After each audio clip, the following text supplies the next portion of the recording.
It's hot. It's too hot. It's too hot to be under a bright key light in a tiny room. But here we are. And I guess threading and custom profiling is the best thing to do in this absolutely outrageous weather. Mysterious, hello. AC, hello. Connor, hello. Harand, hello.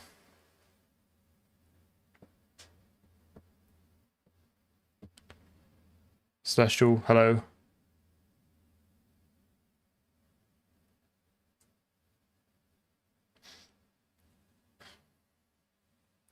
Hello. Yes, Harand and Quecko have been voluntold to help out with minor administrative duties when AC is not around.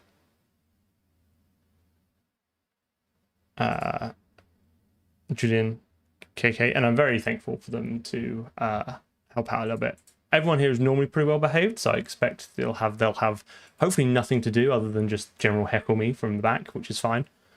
But it's nice to know it takes a bit of pressure off AC as well. He doesn't always have to be around.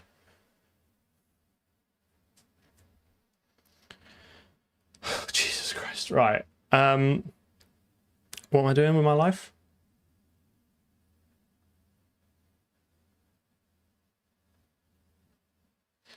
They've each split into their own separate domains, and the only reason they're separated is because I could not figure out what their respective names are on the platform they don't normally on. So it's definitely a me error, but maybe I should keep the administrative powers segregated as much as possible.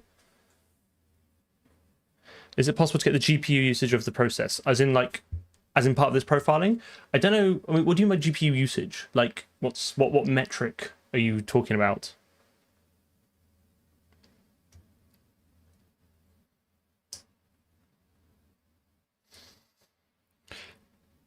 It's just to keep the rowdy people at bay. You have no power over here. Right. Enough gassing. Let's get on with it. Oh, shit. Right. What were we doing last time? We were building out our own custom threading primitive. Yep, WSL min-gw. There's a Docker file somewhere which does it all for you, or does it all for me, I should say.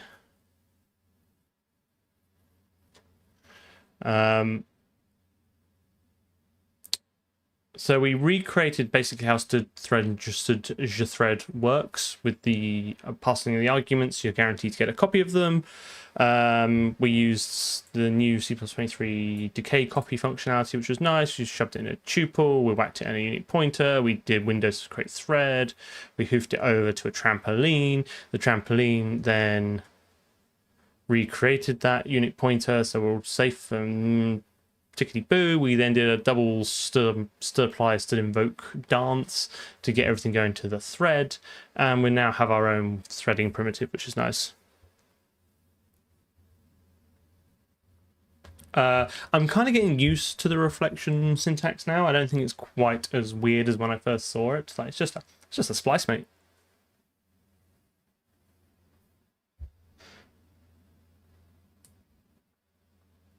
My thoughts on competitive programming are, if you enjoy it, you should do it. I think ultimately what it teaches you to do is write really shit code really fast. And that's not in any way a disparaging or negative comment. I think that is not teaching you software engineering. It's teaching you to crank out C++ as fast as possible. If you enjoy it, I think that's fine. I am not convinced on the effect that has on your sort of employability. Some places might like it, in which case do your research. And if a place puts a lot of effort on that, then sure, do it. But I would treat it more as a hobby than anything else. Betty, hello. The ... means it's a variadic template. So there's a good example of this. So here, this means it can take any number of template arguments, and this here unpacks it. So this basically says, substitute this expression for every single one of these, which has these types. So it's basically how I invoke f with all the arguments. So all this line basically does is call f with all the arguments you passed in, and then I slip a little sneaky stop token in there. Right, okay, let's get on with it. And then, ooh, cheeky. Fix that. Okay, so then we did our manual stack capturing, which was kind of fun. So we now can grab a stack trace of a thread, and this code is actually really interesting. I was quite pleased with this in the end. Like my brain nearly melted and dribbled out my ears from having to write this in the heat, but here we are. So it uses the new C++26 in-place vector, which is a cross between an array and a vector. So you can push back and pop back, but it has a fixed upper bound, which means it's stack allocated. So you kind of get the best of both worlds. So that means I can have up to 100 things in here, but the amount I have is kind of relevant, is only really dependent on how many I push to it. We suspend a thread, and then we enter the danger zone because we don't know what state the thread was in when we suspended it. It might hold a lock. It might be doing some memory allocation. We don't know, so we can't do much. We can do kind of maths, and that's about it. We open the thread. I don't actually know if this is safe to call in a suspended thread. I do think we may have to call this outside, but so far it's been okay. So we get, that should probably be outside. Oh, well, like, what are you going to do? Then we get the thread context. So we basically say, given this suspended thread, give me the context, which basically includes all the registers. We then see if we've got the RIP and the RISP. We stick those in the call stack using the very easy to remember try push back, which will fail if you can't push it back, as in we've filled up the capacity. So then we return false out of this immediately invoked lambda, all the C++ keywords today. Then we do the RTL lookup function entry. So this basically says, given a instruction pointer, like tell me what function that is, which it does. Handles reasonably elegantly leaf nodes, i.e. those that don't have a function epilogue and prologue. Otherwise, it does unwinding. So it basically says, given this function, who calls that function? And then this is how we walk up the call stack and basically populate that, and then we just hoof it out at the end. I'm hoping we get NRVO from this, because otherwise you're returning it, otherwise it's quite a big copy, but I'm kind of reasonably confident that we'll get that. Yeah, you can find the source code. Okay, so now the next thing to do, and this works, right? We get tests, lovely, beautiful, the best tests in the world. Thread tests.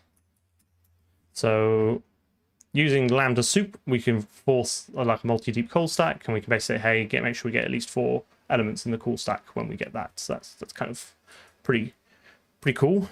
So the next thing but this just gives us a bundle of void pointers, right? So the next thing to do today is to resolve them. I don't think I did anything off stream other than I think I tidied up some of this. I think I moved this handler up to the constructor, and then I just reset it in. It was just a small tidy up. I don't think I did anything else. How do you think about stood array versus stood in place array? Like, how do I personally think about them, or like what do I think about them? I'm unsure of the question. Like, how do I decide which one to use, or what do I just think of the merits between the two? Stood array requires items of default control. Yes, but the thing that, right, so the thing here, right, is that it's kind of part of the interface, right? I don't know. So I could have just used stood array, but I would have to return back something that tells me how many I've put into that array, right? Because I don't know how many stack frame from the suspended thread, when I generate the stack trace, I do not know how big. There's no way I can know a priori how big that's going to be. So I have to guess at some upper bound, and then I'm going to fill it, and then I'm going to have to say the first n are part of the stack trace. Now I could just set the rest to null pointer, because null pointer is never going to be a valid function address, and call it a day. I could return, I don't know, like a pair or a struct or a tuple, which basically says the stood array and then an index or a cursor into it. But it seems like for free, I kind of get all of that with this new in-place vector. And like also, and I think this is important, I've not used in-place vector before, and I really wanted to use it. So maybe there's a little bit self-indulgent, but it was kind of a fun excuse to use a new primitive. But yeah, obviously, and I can't use vector because I cannot do, in the danger zone, I cannot do any allocations. No, allocation is out the window.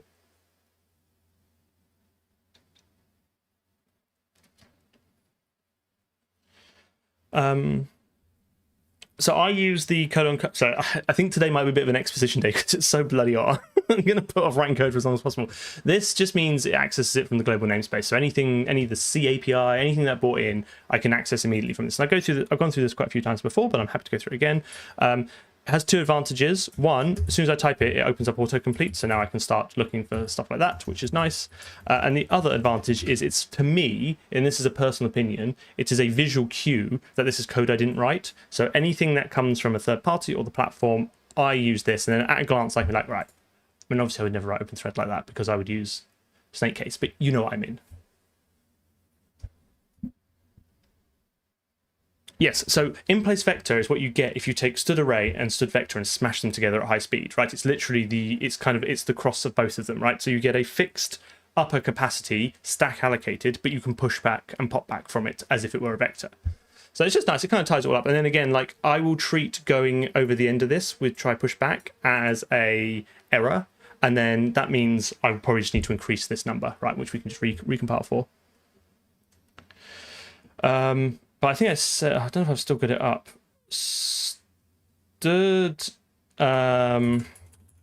in place vector, I think, is an excellent example of design by committee because it's got now. Notice as well, there's no allocator template, right? So it's stack allocated, but it's got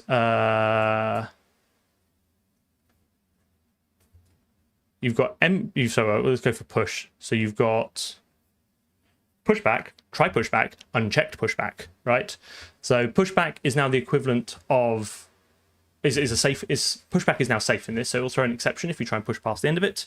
Try pushback will tell you whether it happened or not, and then unchecked is just like, trust me, bro, trust me, man, trust me, guy, trust me, I know what I'm doing, and it will it's undefined behavior if you push past the end of the capacity.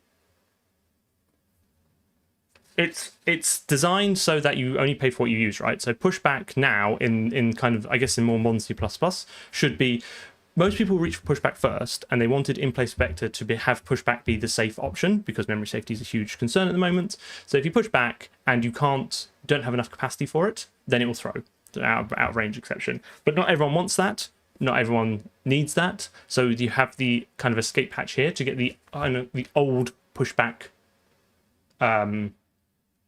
functionality. This is a wide contract and this is a narrow contract, if you like those kind of terms, basically. So you get the best of both worlds, and then you can query it. I'm not that upset about that design. I don't think it's too bad.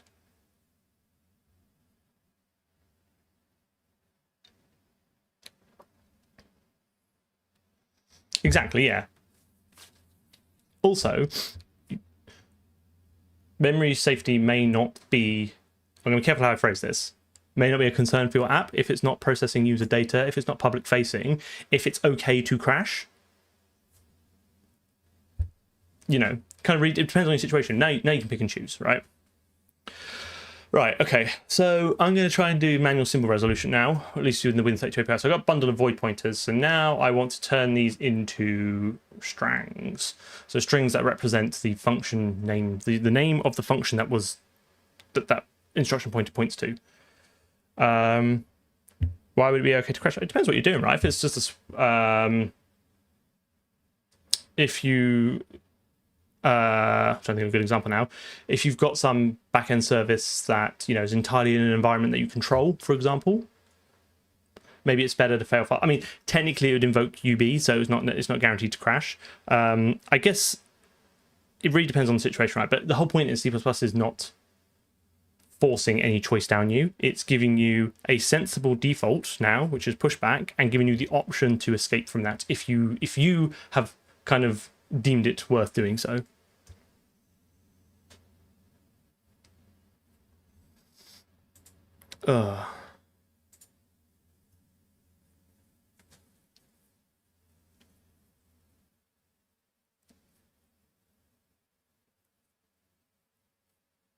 Right. Okay. So I think one of the reasons I did all this gubbins here, right, is, well, one, it's fun. Okay. hopefully educational. 2, stud stack trace, which basically solves all this problem for us, has kind of 2 flaws in the sense, in that 1, it allocates internally, it takes an allocator, for example, so you cannot do it from a suspend thread. And the other, even if you passed in a custom allocator, is it does all the symbol resolution at the point where you call it. Oh, Matthias has got a comment. You have to tell me where do you want it? Quick, have a think while I prattle on. Append star to the danger zone. Is that it? Is that what you want? Or is that been blocked out and you're actually doing some sort of 3-letter word that Twitch doesn't like? Oh, I see. Okay, fine. Hang on. Kenny logins danger zone. Give me a second. Official video. Okay. I'm going to put it at the end just because I really do want that to be the first thing that you see. Hopefully that's okay with you. Okay, now that I've fulfilled my obligation as a streamer. Okay. Right, so anyway, what was I prattling about? Oh yeah, stack trace. It's not suitable for what we want to do. It does symbol resolution, which is slow, and I need this to be as fast as possible because the thread is suspended, and I don't want to hold the thread, make the thread suspended for too long, because in doing a sampling profiler, you kind of want to jam those threads on super quick and just like pull out the information. I don't know where to do symbol resolution because it's a bit of a pain in Windows. Like, Windows does give you the ability to do it, but it involves having some initialization that you have to do kind of basically once per process, so it's going to have to be some sort of static, but it doesn't have any really state other than that. So I think it could just be a util function and we kind of bury the misery of the implementation within it. I don't think I have a concurrency utils yet, so let's do source concurrent. Is it concurrency or is it just a general utils?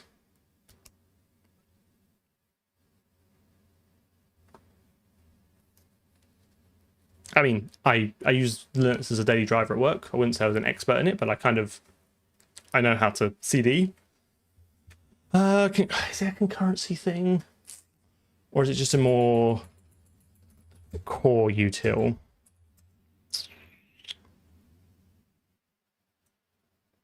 Someone... Zerchun? Apologies if I butchered that. Thank you very much for this Prime sub. Right. Debug utils. I don't have a debug directory. I don't really want to have that within it. The majority of my role is teaching and mentoring junior engineering talent. I'm going to do it in concurrency because it's kind of part of that, and I don't no. Right, I'm making absolutely zero process here, so I'm just going to stick it in utils and worry about it later. The grab bag of all the misery. So this cannot be const expr, and I'm going to keep this in the... Oh, do I even have a CPP file for this?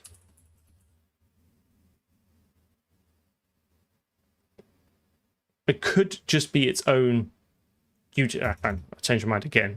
I forgot how to utils. Source, utils, resolve symbols.h. Oh, we're hype training. Well, that's the biggest part of RE is to find an excuse not to do it.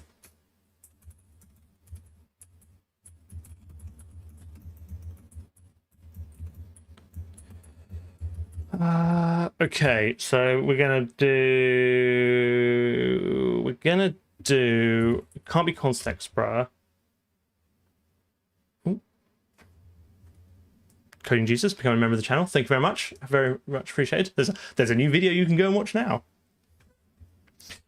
Okay. Auto resolve symbols. Okay. And this is going to return... Well, it's not return void, but I need to bring in some headers first. Let's go with span. Let's go with vector. Let's go with string. Very kind of you. Thank you very much. Right, so we're going to take in a stirred span of a const void star had addresses. No. Call stack. Because again, like it's an implementation detail that I'm storing it in an in-place vector. As long as it's in a contiguous array, I don't actually care. So we should be able to take I really hope in C++26 stood in-place vector will implicitly convert to a span. And I really hope that span covers just the bits you pushed in it. But I guess we'll find out because I've never done it before.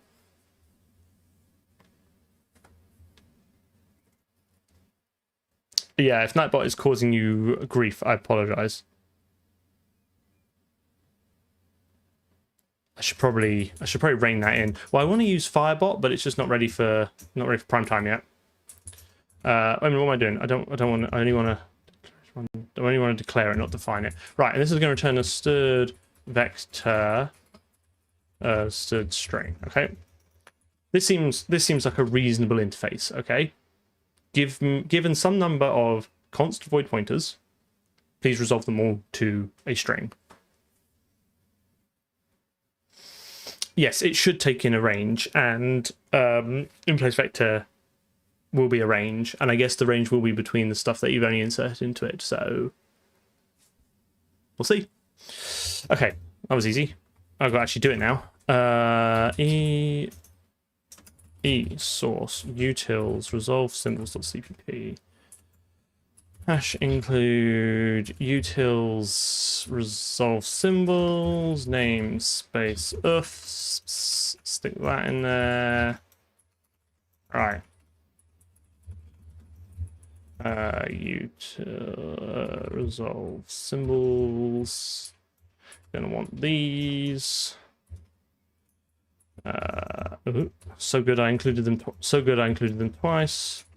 Okay, and then e source util cmake mnopqrs.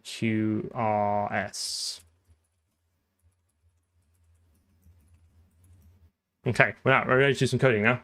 Whoa, gifted 6 tier 1 subs. Thank you very much. How very kind of you. An anonymous gifter. Well, isn't your name very apt? I have, like, unfortunately, I don't have, like, the time to look at modern systems languages as much as I'd like. So my opinion on, like, Rust and Zig and Odin is basically I don't know them. I know there's a lot of people in the Discord who like Zig, and I think people are doing good stuff with it. My understanding, it's kind of like a more modern C. It doesn't sound like something I would personally use because I want RAI, I want exceptions, I want basically everything that C++ gives me. That doesn't mean it doesn't work for you.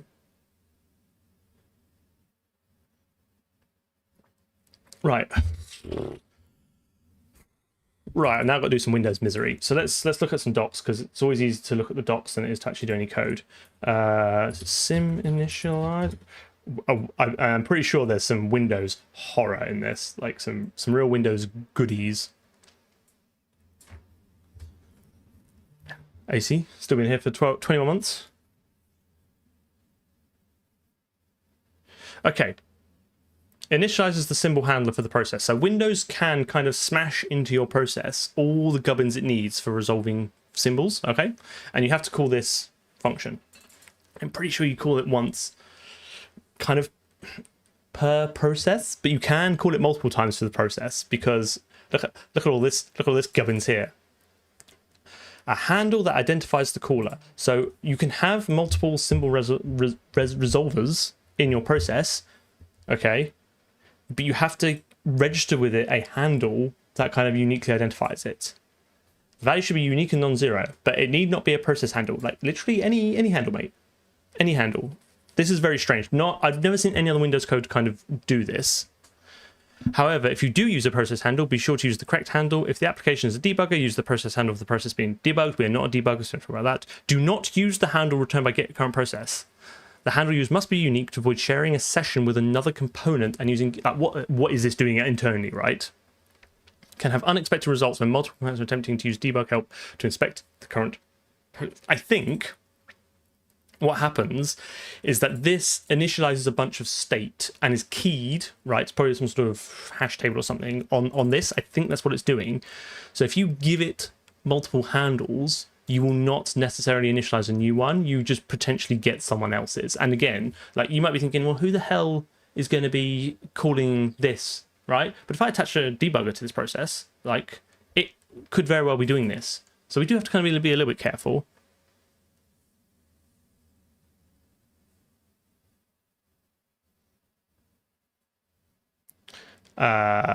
And then like cannot be null, okay? And then user search path, blah, blah, blah, don't care, I think that'll be null. And then f invade process. Now, isn't that a great argument? If this value is true, enumerates the loaded modules for the process and effectively calls the symload module 64 for each module. So this, we want this to be true because this will load all the symbols for all the loaded modules.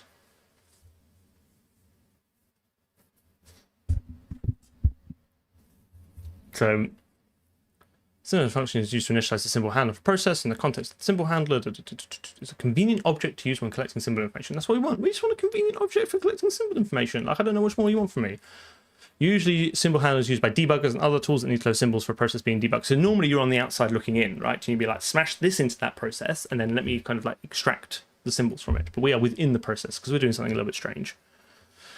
Must be the same value passed to all other symbol handler functions. So again, like we have to, there is a kind of a little bit state here because we will have to, whatever handle we register with it, we will have to then pass to all other future functions. So maybe it ends up being a class? I don't know. I don't know. Also, I don't know how thread safe this is. When you finish using the symbol table, call the symbol cleanup function to your headers. Request before passes. Process should not call it again unless it calls. So a process that calls it should calls. You simply need to reload the module list. All debug functions such as this one are single threaded. Therefore, calls from more than one thread to this function will likely result in unexpected behavior or memory corruption. Right. So we're going to need to mutex the shit out of this. Thanks for the streams. No worries. I'm glad I'm providing some value. To avoid this, calls it only when your process starts and simply only when your process ends. So this sounds like a static to me. And there's a Unicode version if you want it as wchars. Right. There's a lot, it's an awful lot to unpack there just for like getting this gubbins going. So let's... Alright.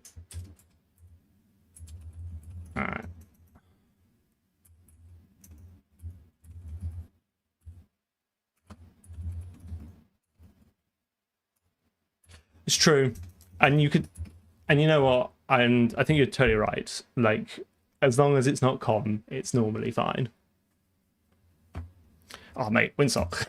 No, that's going to be a future challenge, not for this project, but future. Make sure you get your headers in the right order because Winsock does not like it if your hash included headers are in the wrong order.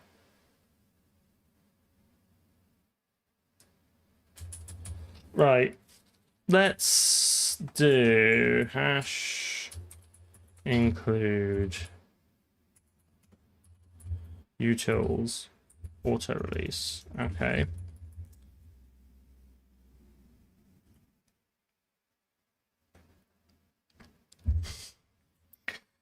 I'm gonna probably want then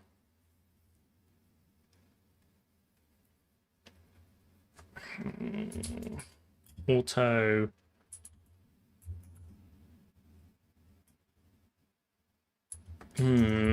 tricky. Okay, let's do something like auto sim handle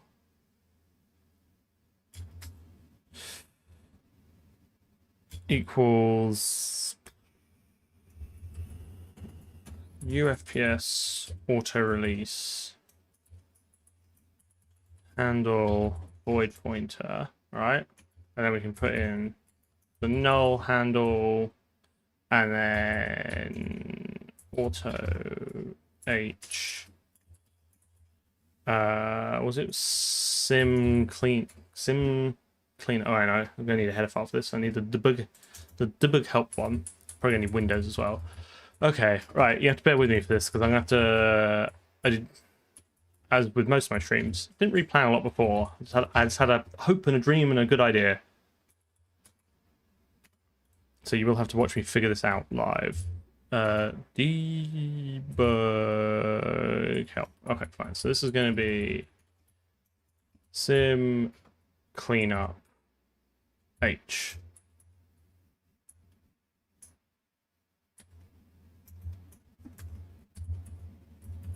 static.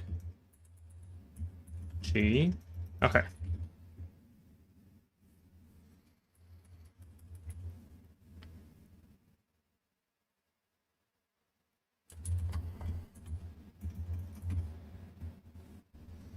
So that's probably going to be something like what we want. So static, we're gonna call this once on. Do I want to use an immediately invoked lambda to make sure this is definitely initialized? Decal type on void star. Decal type of what? Void star's already a type.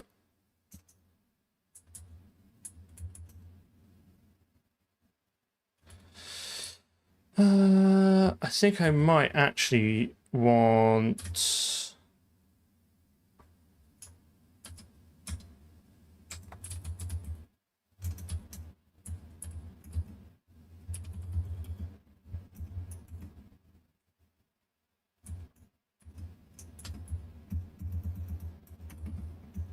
Something like that, right? Make sure this gets. Because then I can do some logic in here. I don't know why it doesn't like the void star. I've definitely done this before, right?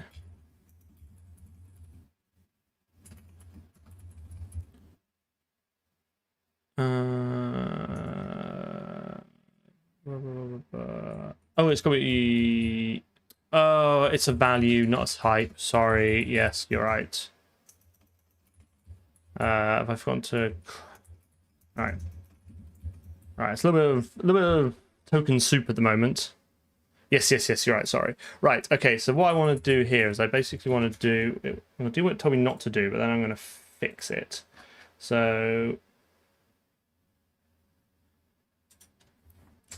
Const auto h equals get current process, right? That will give me an handle. And then I can do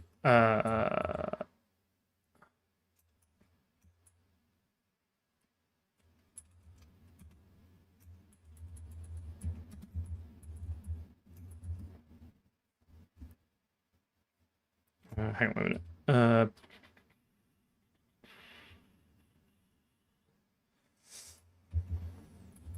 So that's going to be H, right? So I'm going to do sim cleanup H, right?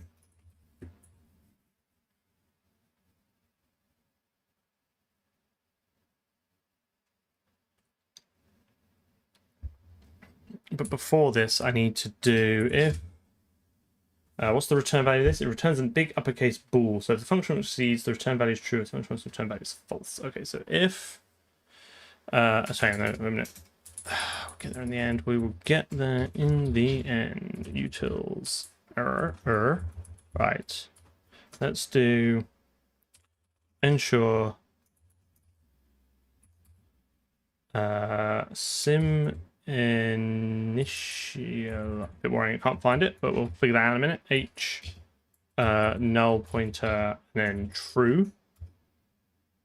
Ensure equals true. Failed to initialize sim handler, symbol handler. Okay. So that, if we get there, then we'll construct that. That's fine.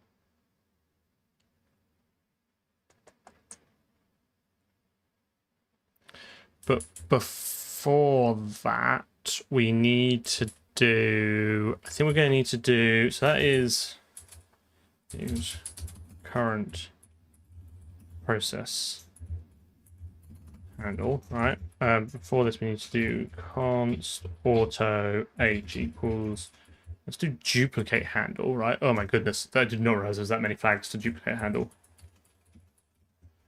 Because that will give us a unique handle, right? Which is definitely not the current process. So that's fine. Right, so in hsource process handle, in hsource handle, I suppose those could be the same. Target process handle. A handle to the process that receives the duplicate handle. Oh, mate, there's LP. Oh, is that an out point? No, target process. Oh, mate, they can be the same. Yeah. Right, desired access. Do I care? The access request for new handle. Duplicate same access. Let's do that. Inherited handle. Inherited by this handle is inheritable. True, the handle can be inherited by a new process. I don't think I care. So probably made that false. Don't really want anyone getting hold of this, so they don't have to. And then this occurs regardless of any error. So duplicate closed source closes the source. No, don't do that. Right. Let's give this a go. We're gonna do current process handle, current process handle, current process handle. All sounds good to me. And then we're going to do out a pointer to a variable that receives a duplicate handle. Handle is function duplicate handle, but does not return. What is this? If the target handle, so the out parameter, is null, the function duplicates handle, but it does not return it to you, and that is fine. This behavior exists only for backwards compatibility with previous versions of this function. You should not use this feature, as you will lose system resources. I'm glad that's another foot gun waiting for us.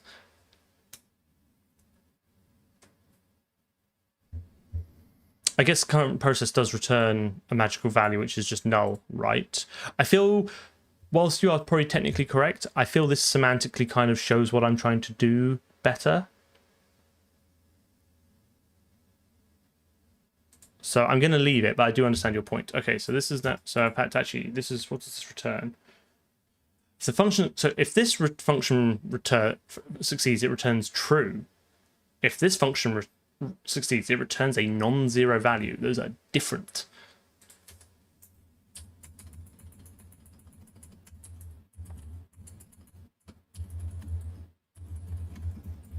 That should be as well. Okay, so we're going to do auto h equals, let's do handle, right? So then this will be h, and then desired access is duplicate same access. Do I need a different header for these?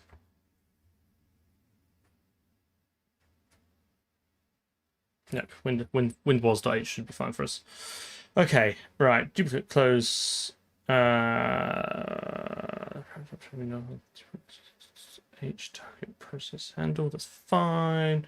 Desired access, inherit handle, false, and then DW options. I think I want that to be a big fat 0, and then that ensure that is not equal to 0. Failed to duplicate handle.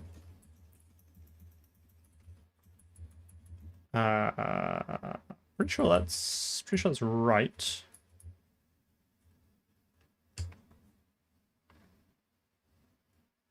Oh yes, yeah, no, I'm on it. I'm on it. We won't forget to close.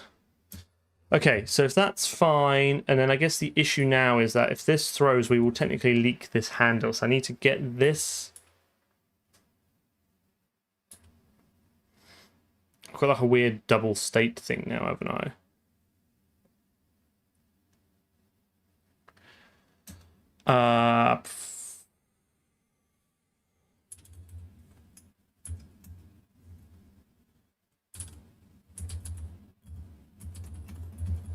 We immediately stick that in there, and then do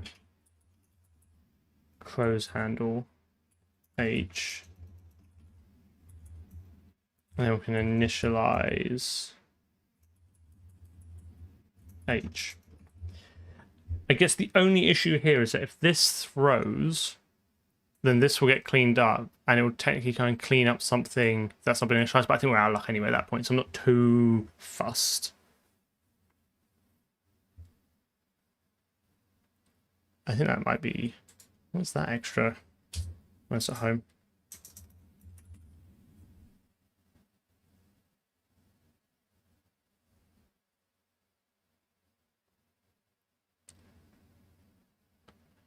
Yeah, exactly. What do we think? Do you think that might give us the handle that we can then use, and then that will automatically get initialized for us during static initialization?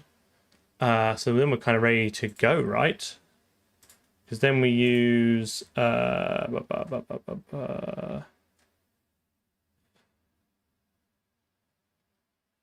sim get name. What's the magical rune I want?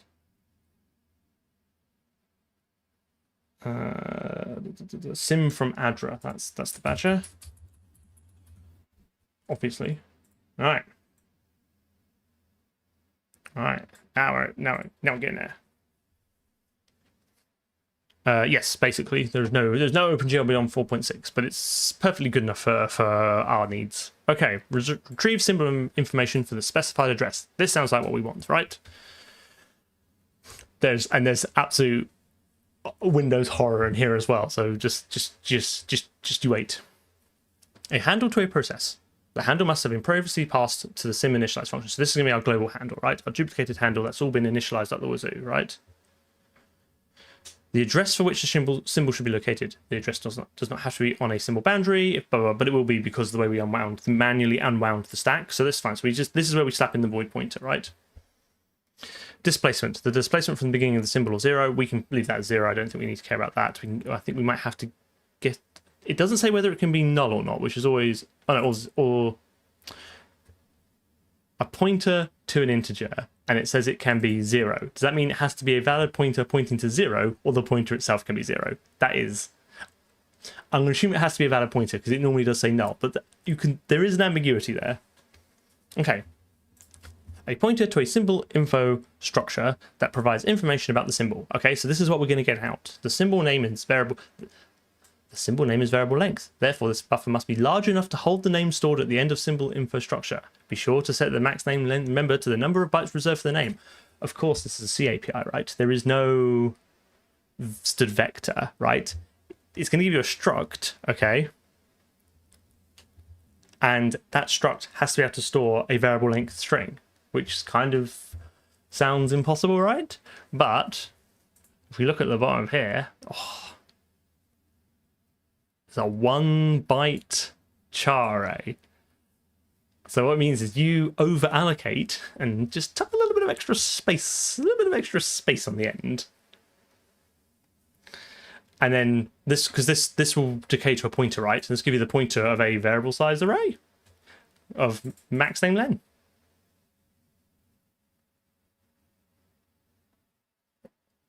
Right, now quiz time.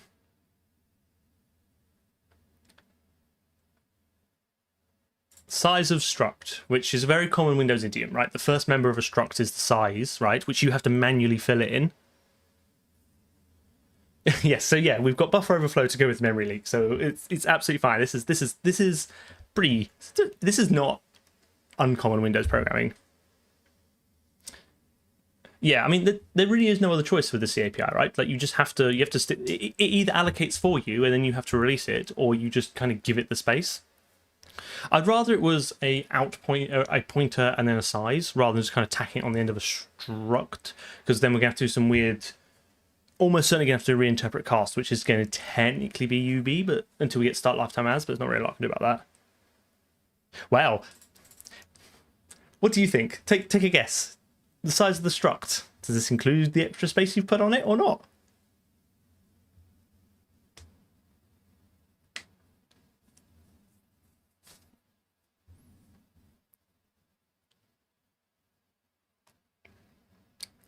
Correct, it does not. This has to be size of the struct, right? Size of the structure. This member must be set to size of string info, right? Note, the total size of the data is the size of the struct plus the max name length minus 1 times the size of tchar. The reason to subtract 1 is that the first character of the name is already accounted for. So it already knows there's at least one character there. So just make sure you take off 1. This is just some of my favorite, like, WinVos documentation. It's just like, so we've now got a memory leak, a buffer overflow, and an off by one error, all just like waiting for us, just waiting.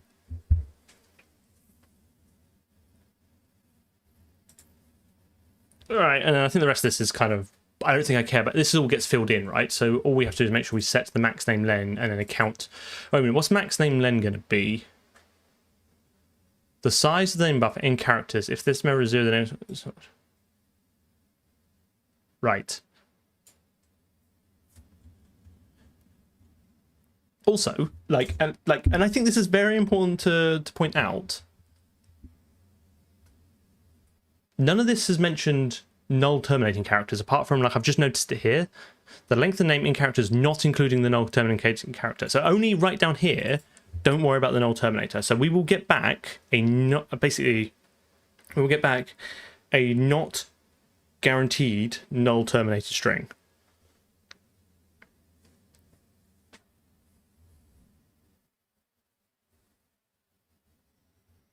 Yes. Right. Let's write some of this. Let's begin our journey. Okay. So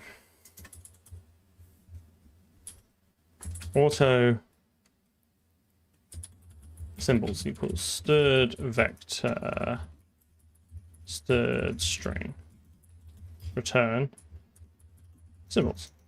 So far so good.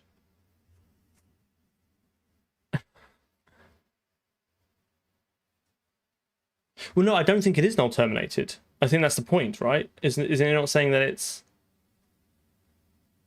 I don't think anywhere... it just says the length of the name character is not... I see what you mean. The length of the name character is not including the null terminating character, which implies the null terminating character is there. Right? Yeah, you're right. I think I see what you mean now. I missed that. It's going to give it like 1,000 characters and not worry about it.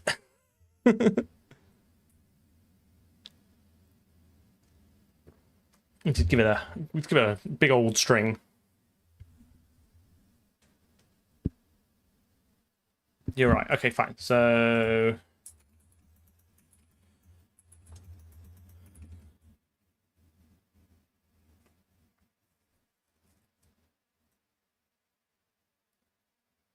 right, we'll just return that, mate. I just couldn't resolve them.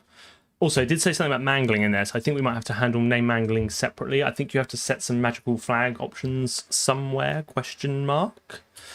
Okay, right, so let's call this. So let's do... Oh, wait.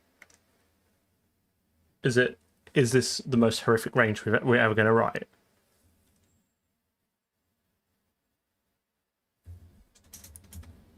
I think it is. I think it can only be a horrific range. Because you know what I need on top of all this, like all these sharp edges around memory leaks and memory issues. What really complements that, right? What the perfect pairing for that is really long template errors.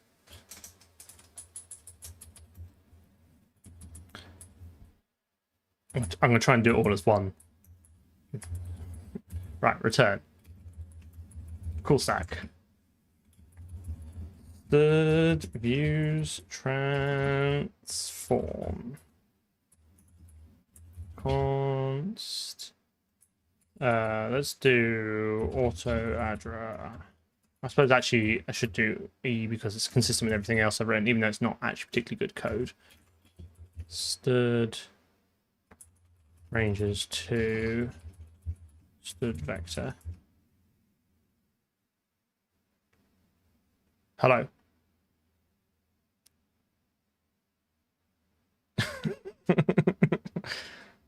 Oh yeah, failed at the first hurdle. Thank you. Right. Okay. So this is basically it, right? It's just, and then like this implementation deliberately left blank. The implementation is trivial and left up to the reader. Okay. So here we're gonna get the address. So we're gonna need to do.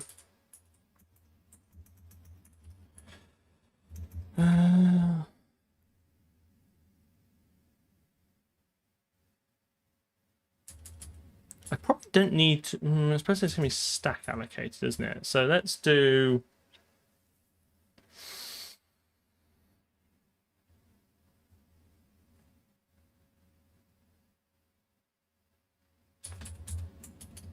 auto symbol buffer equals stirred array of stirred byte size of, what was it? It's going to need to be at least as big as a symbol info, right? Plus like what, like 200, 256. How big do we think a symbol is going to be? 500? Should we do 512? Treat ourselves. It's only stack memory.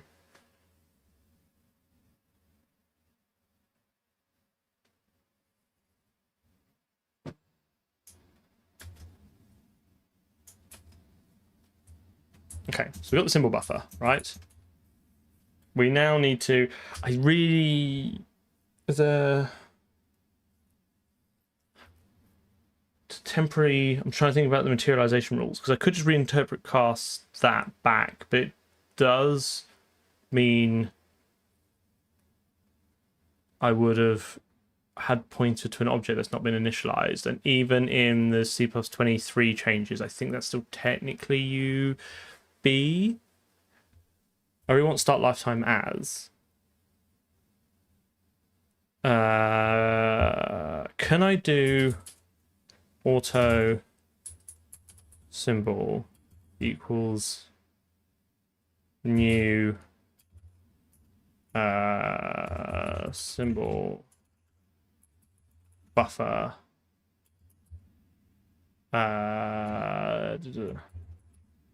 symbol info. Can I placement new construct my symbol info into that buffer? I think I can. I think that's legit. Of course, I'd technically be accessing stuff out of bounds at the end, which does violate provenance. But like, there's going to be UB in here somewhere, right? At least now I have a legit symbol, so I should be able to do symbol dot no autocomplete. It's given up. Size of, I'm not convinced. It's so rare I do placement new. Is that the right runes?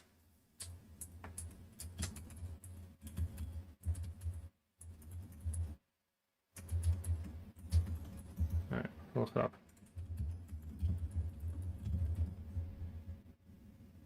I can't remember if it goes new placement arg type initializer.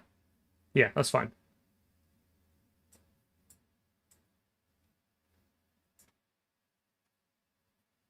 Change create an object type, don't have type D, but 3, 4, same one provides additional arguments to the allocation function. See placement new buff T. Fine.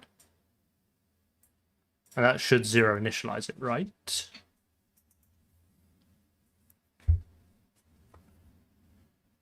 Yes, you're right. That's a good point. I guess if I mem copy it out of here into a string, then that will not violate the provenance of this pointer, which is technically only valid up until the end of this object. Okay, so then symbol. Hang on, where are we at? We're at now max name len. Max name len. Is this not the name of the buffer in characters? The size of the name buffer. So the size of the buffer is 512, right? This is already don't care for this magic number. So let's do static const expr auto max string length equals 512u. All right, okay. Let's do max string length. This is a max strong length.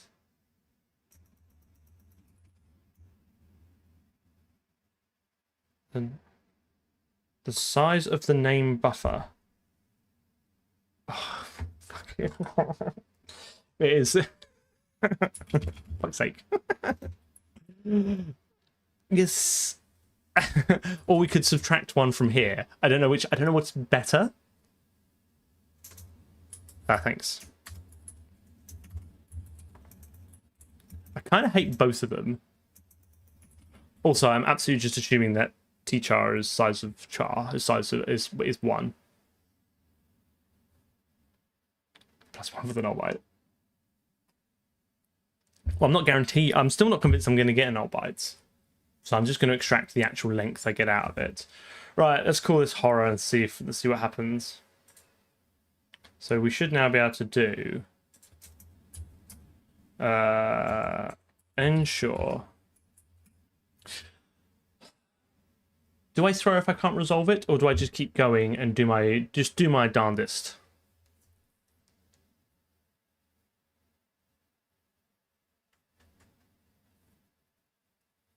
If the function succeeds, the function fails, it just says that. Oh, also I've got to remember that I've got to put in some locks as well at some point. I want to see if it's working or not. So I think what I'm going to do is I'm going to throw. Right. And then if it's a total disaster and some things can't be resolved, then we'll go back and retrofit it. But I think I should start off assuming failure and seeking success. Right. Sim from Adra. Alright, and this is going to be my G. Oh, Clang D is absolutely just given up. Is that I'm not doing any of. What are you doing? So what are you doing, mate? Like, absolutely none of this. G sim handle. And then E. I might need to reinterpret cast. Reinterpret cast. D word 64, like a really big double word, not just a regular double word, but a really big one. E. I'm gonna assume null pointer. It does say out and optional, and then oh no, it's a pointer in it. Symbol. All right, and then return. If the function succeeds, the return value is true. So if it's true, fail to resolve symbol E.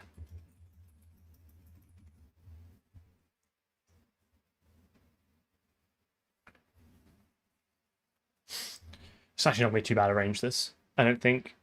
And then I'm just going to do... Right, so assuming that passed, I can then do return stud string of, right,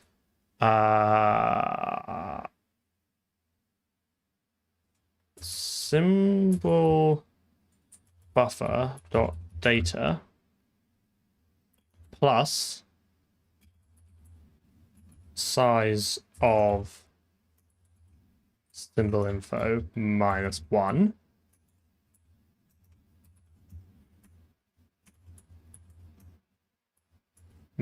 plus symbol name length.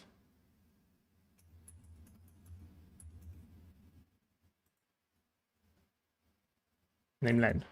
Yeah.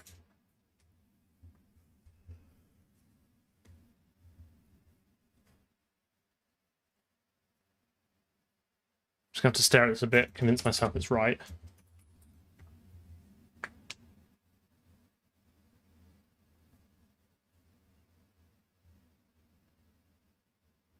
Getting chars back, you can't just put that in the stood string. Like, why isn't that where chars go? Don't they go in a stood string?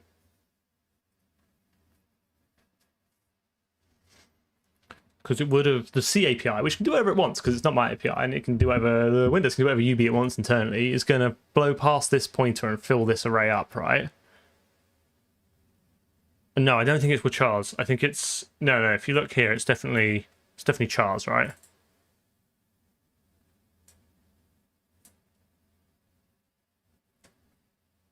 So I'm going to say construct me a string between two iterators. Pointer is an iterator. The first iterator being the start of this buffer plus the size of the whole, the simple thing, -1, because it's one char at the end. And then do the same thing there, but also then to the end of the name.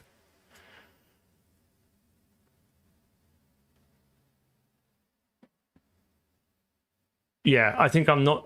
I think I'm going to get. Well, we'll soon find out because if it's sort of bloody null bytes, then I got it wrong.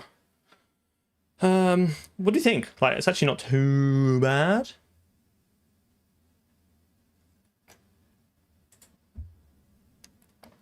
Yeah, I don't think it's Wachar. I think we're fine.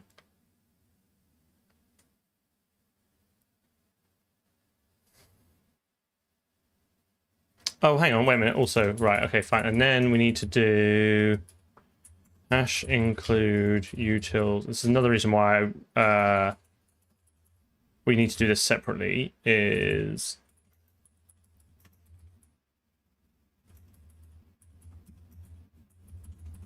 static auto g lock equals UFS lock.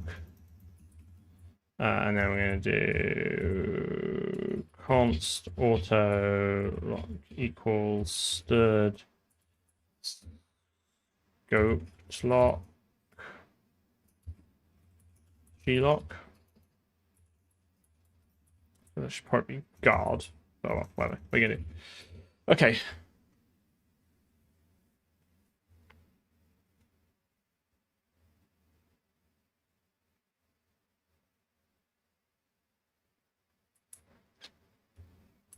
So this is now thread safe. It is hopefully memory safe, question mark, and it's definitely kind of type safe because we're going to get a vector string. I think we just have to just call this in a test and just see what happens. Oh, already an hour in. Whew. Right. I'm going to take this code. I guess utils should probably have a separate test, but I don't think I have any utils tests. I don't really. I think I get away with just testing this here, right? In fact, let's just slap it in here because it's all part of the same test, right? Utils.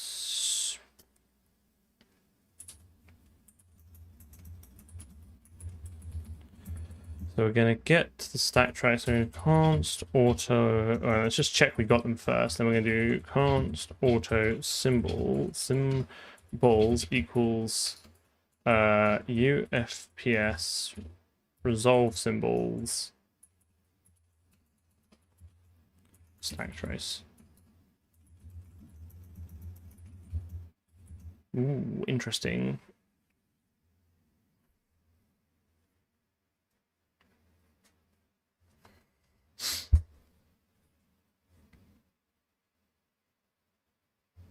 Now, next video, I talk a lot about UCS2 and the history of Windows and UTF-16 and UTF-8, so that'll be exciting for you.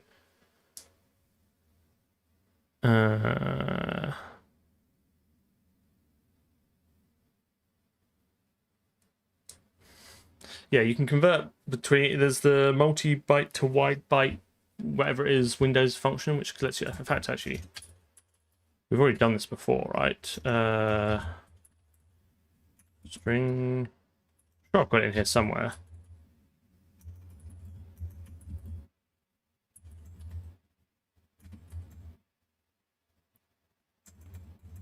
Unless I don't need it anymore. Oh, so is it in text utils? Yeah, text widen. Here you go. You can use multi-byte to wide char, multi-byte, and then this is the classic double call. Get the size and then convert it. So we do have this. If we do need to convert it, then I've already got the util functions for this. Wasn't it nearly standardized? Wasn't it like?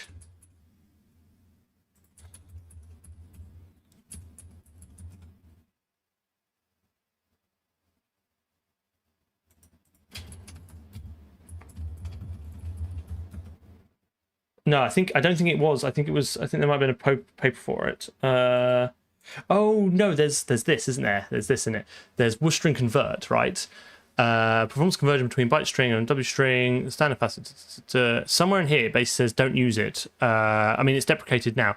I think on Windows, the implementation of this always resulted in a memory leak, which is why they ended up removing it, because no one used it, and everyone just used the platform one. There's definitely a reason why this got deprecated. But yeah, all this was removed and stuff. I'm pretty sure, and I don't think they could change it because I think it would break an ABI or something. Right, let's just see if this builds, because I've got a horrible feeling it's not going to.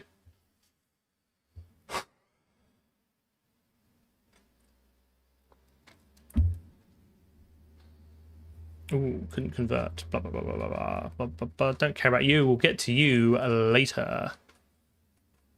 Ooh, I got a template error here, because you can see it trying loads of different types, which normally means template error. Oh my goodness. I'm going to roll off the end of tmux in a minute. I've got a template error in a header file somewhere.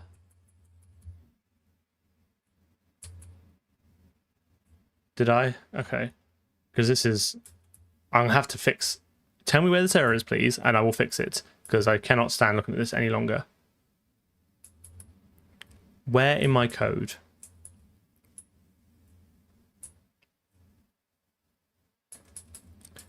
Just give me a line in my code. Just tell me... Just tell me where in my code.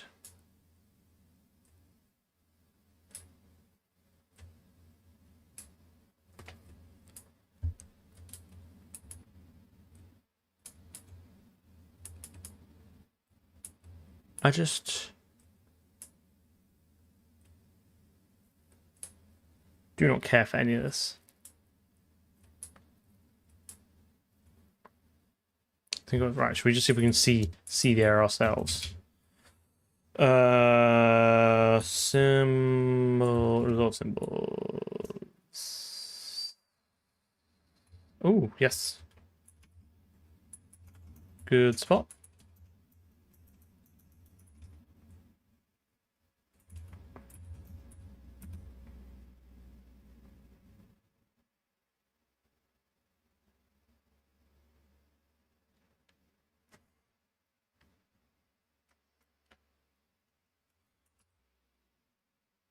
Resolve symbol, here we go. Substitution failure. Yes, I can tell it's substitution failure. Can you tell me where? There are 14 candidates. Oh. Right. Error using type void for anonymous. Okay, it doesn't like this. Oh, mate, you got to return it, haven't you?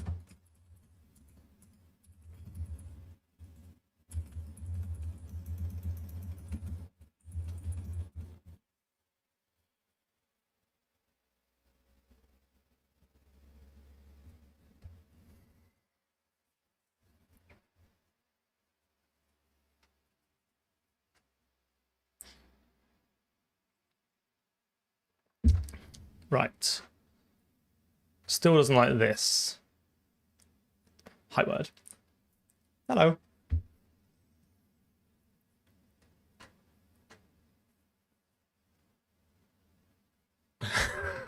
I got RAM to spare, mate. You also have an error in the file you call resolve symbol from. I don't know why it doesn't like this.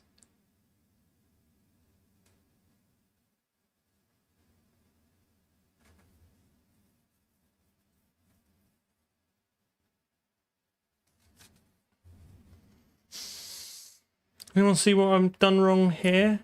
Actually, I suppose let's just... So it likes the function call.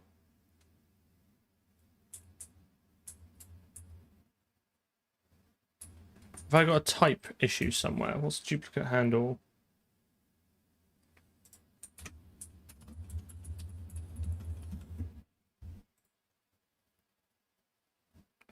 Returns a ball. Okay.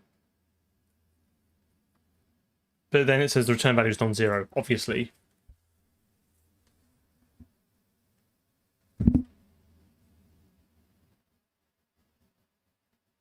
Oh, do you... Ah, I bet you need Windows first, otherwise it's not going to understand any of the types.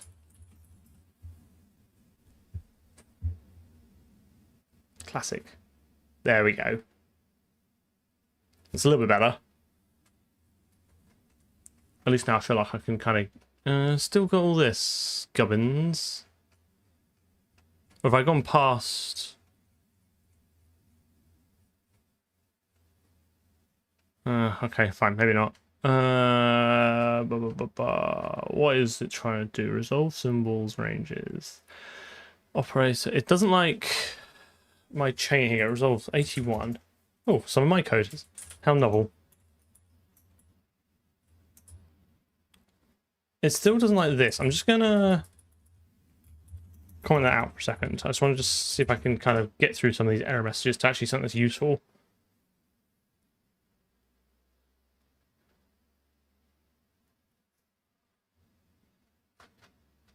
So what was on 81?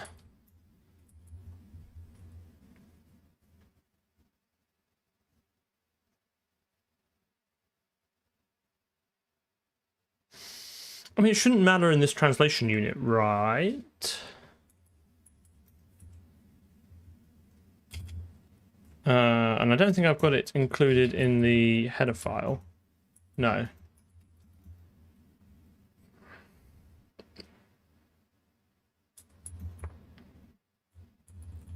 Let's see if we can...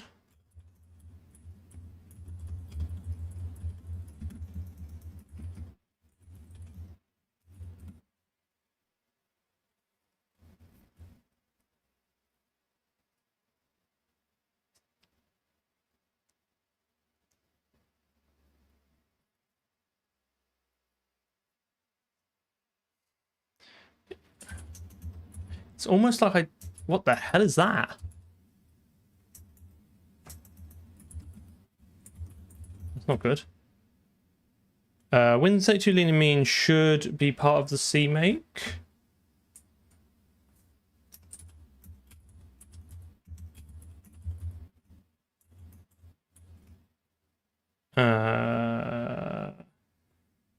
Interesting, it's not. I don't think it's going to make a difference, but I mean, I'm happy to put it in there.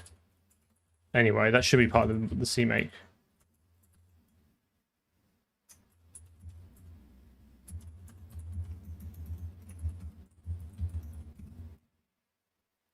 That's no min-max. Yes, well done. Okay. Could not convert stack trace from const to stud span. Interesting. I wonder why that is, because it definitely should be const void.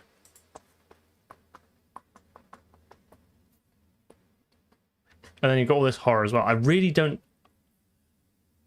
There's some include misery going on here, because like, look, none of this... Have I just formulated this wrong? Is my...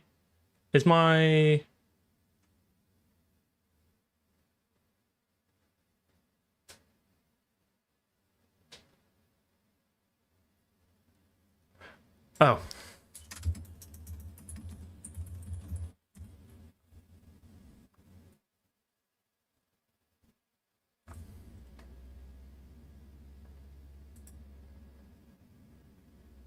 Okay, now I've got all the unused variables. Okay, fine. So I think it might have been that.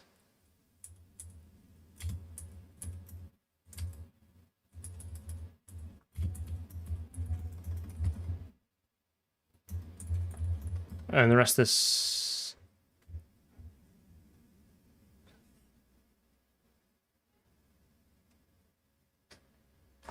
I wonder if the rest of these now stem from the fact that it doesn't like passing in this range. Let's go to the tests. Okay. And let's do the span const void star.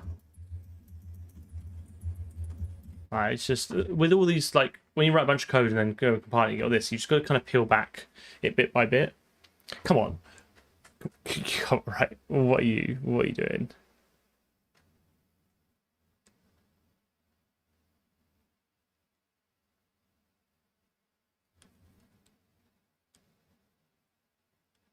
I don't understand why it doesn't like my pipe. It definitely doesn't like, it doesn't like this. Like, what have I...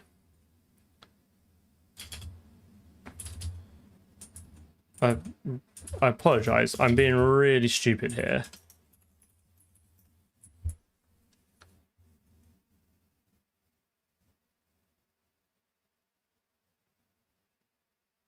Take the call stack.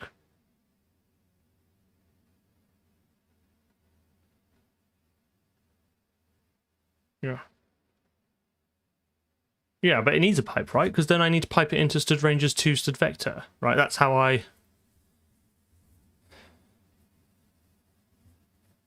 You take span, which is in and of itself a range, you transform that range into a range over std string, and then, yeah, so this is how you chain them together, right? Call stack goes into std transform, then goes into std ranges 2. Is it because the range has... It doesn't... It shouldn't do, because... I mean, we could try removing the const. If you really lame, because I should be able to...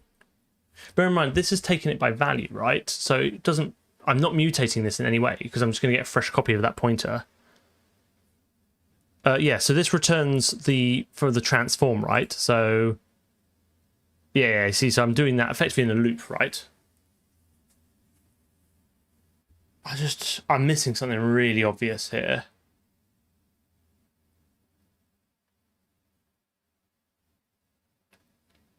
It shouldn't do. It should be able to deduce it, but we can do...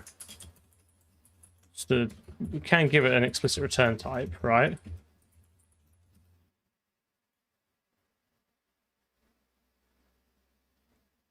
No, because ensure throws, and throws is allowed to kind of not return on that path, right?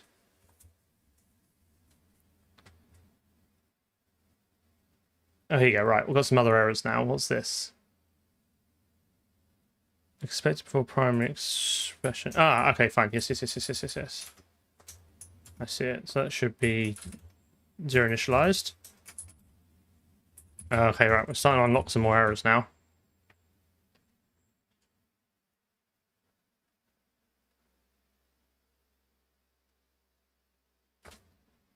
So it doesn't like my operator new now, which is fine. It doesn't have to. No matching function called to operator new. Oh, because it needs .data.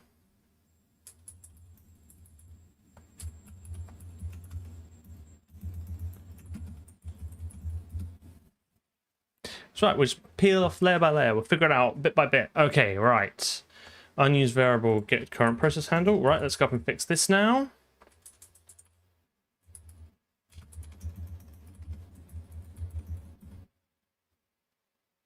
GCC trunk. Ooh. Okay, linker error. Linker error. That's fine. I bet. Remember, Win32 docs is sometimes helpful, because if you go to the bottom, it'd be like, make sure you link against this. And I want one of them.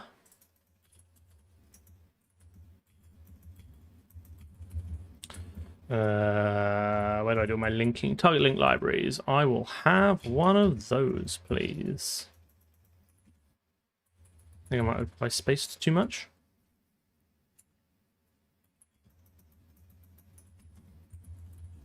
Probably private, but oh well.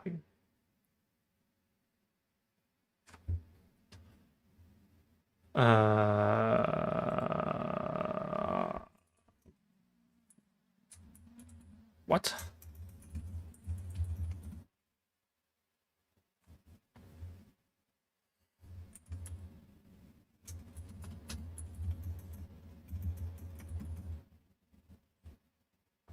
Oh, is it case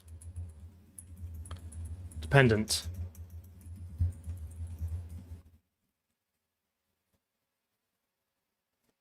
Okay, fine. Failed. So our static, it ran and then failed to initialize symbol handler.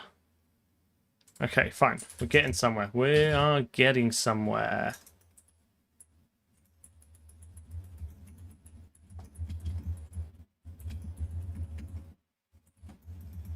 That's some Windows bullshit I'm unaware of. What game am I making? Oh, mate. what a horrible time to ask that question when I'm on like a really complex side quest at the moment. Okay, this is the game, right? This is the game. Oh, is it not gonna? Oh, it's not that. Oh, interesting. What?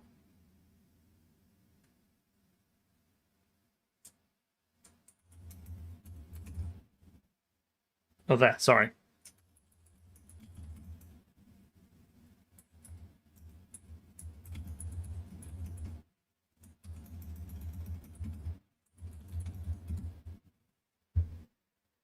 Yeah. I'll get that. I'll get protein angling. I'll get there. Windows error 183. Windows errors. Cannot create a file when that file already exists.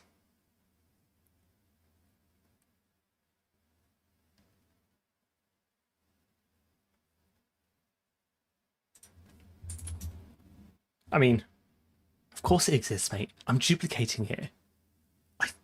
What more do you want from me?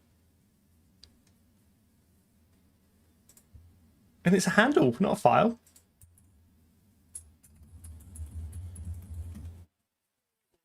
Right. What does duplicate handle say?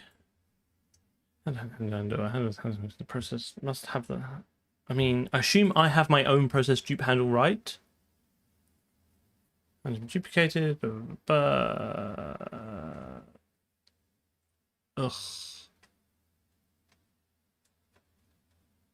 Oh. Ooh.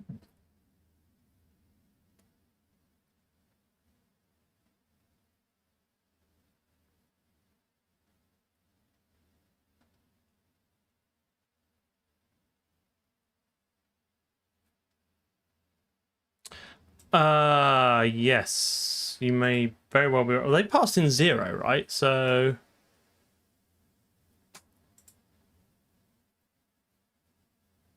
So they've gone out handle. Oh, have I got these the wrong way around? Look at. They've got duplicate same access and then false then 0. I think I may just have.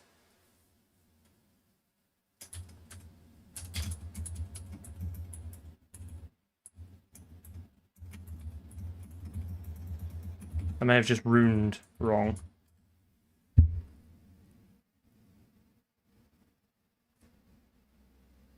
There we go. Right. Whew. Right. Let's see if we.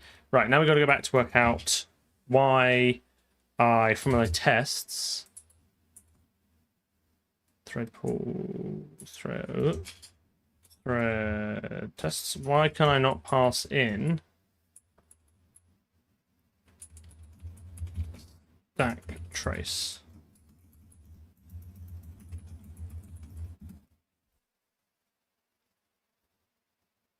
Yeah, but that data won't work because it won't be able to convert it to a span because we won't know how big the span is. I could construct a span from data and size, but I feel like this should.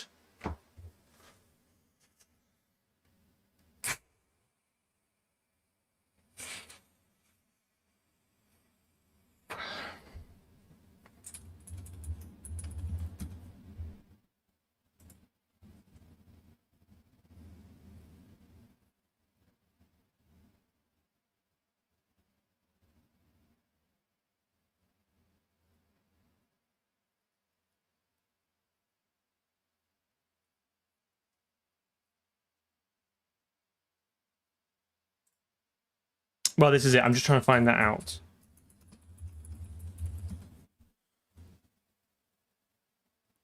So you should, especially with vector, you can add const to the inner type, and that's fine, but you can't remove const. We can have a look. Yeah, I'm just. Yeah. Okay. Fine. Well, let's nobble this a bit. So let's just take that off, right? And then. Over under. Nope. Oh, don't look at that file. Like I should be explicit with my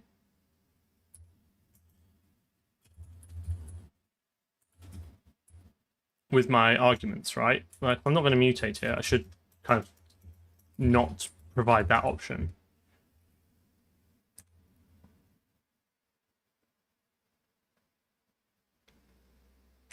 Okay, so it is a const issue. Interesting. And then I threw. Failed to resolve symbol. Interesting. Okay, okay, okay. I guess just leave it as non-const at the moment. It's a little bit annoying.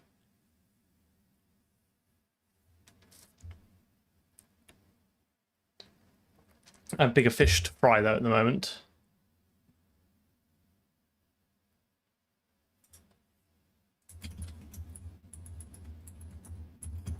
I don't know if this sets get last error. Sim from address. Sim from address. It's the function retrieve the extended call get last error. Okay, fine. Nice. Tight.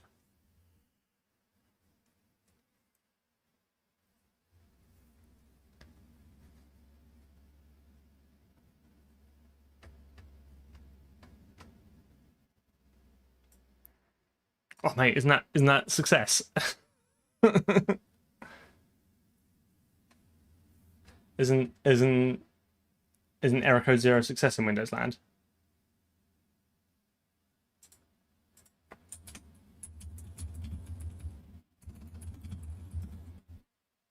Okay, fine. Yes, my favorite error success. We have indeed failed successfully. If I symbol from address the function, if the function receives, the return value is true. If the function fails, the return value is false. To retrieve extended error information, call get last error. Oh, is it doing that thing where it's evaluating it before it's called it? We've had this issue before, haven't we? Because it'll evaluate the arguments right to left. Which means the other one above probably wasn't that error message.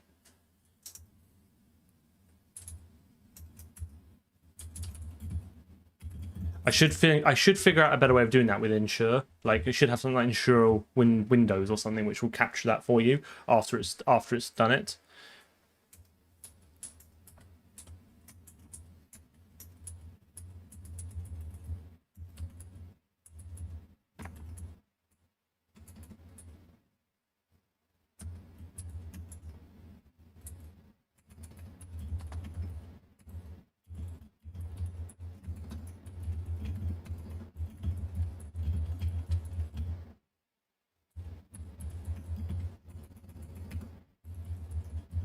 I feel like I could fix that with templates. That's definitely something I can fix with templates. Like all my problems, I can fix with more templates and ranges. Yeah, you could stick in a lambda. Where? Because it's still that the ensure thing doesn't really support that. Anyway, come back to it later. 487. 487.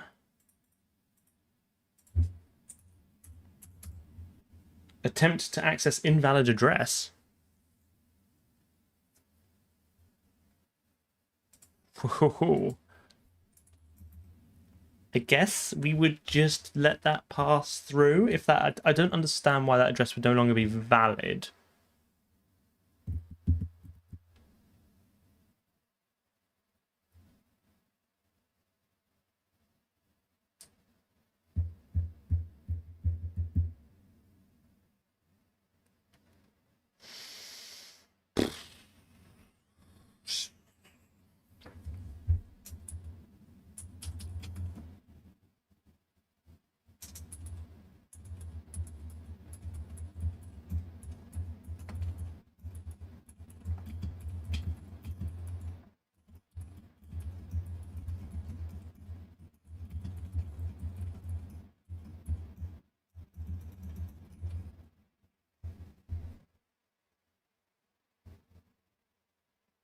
The thread closing after the trace. No, because like threads don't.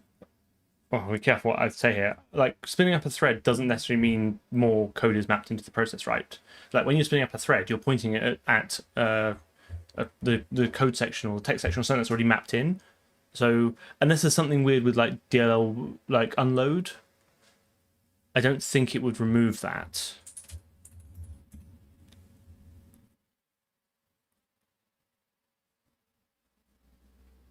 Okay, right. Well, that obviously passed because I don't do anything with it. So let's go thread tests. Let's do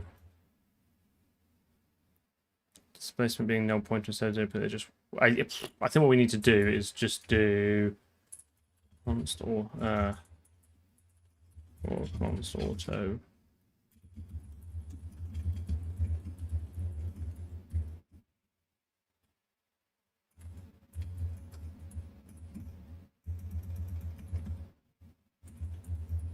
Let's see what it does.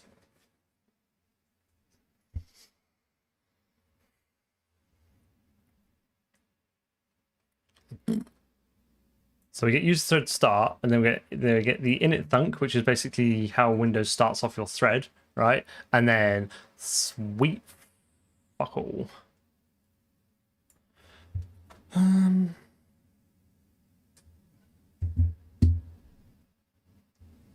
Okay, let's check that. So for displacement then.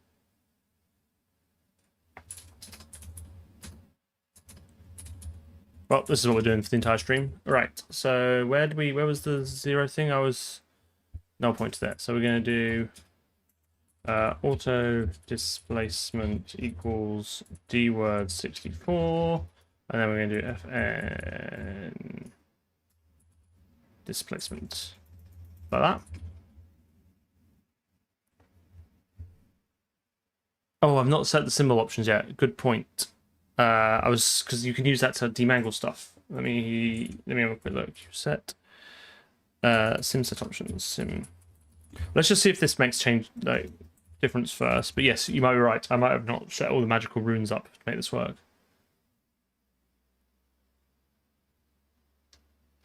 Okay, that didn't fix it.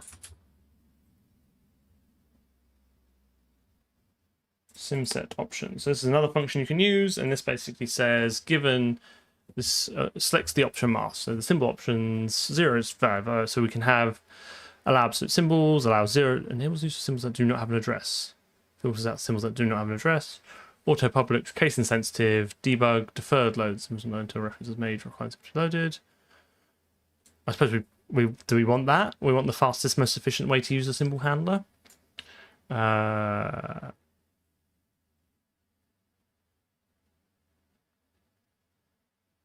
That is a good point. I don't know. Oh, I think. Oh, it might be via dwarf, which is going to be fun because we don't have the PDB to pull the symbols out of. I hadn't considered that.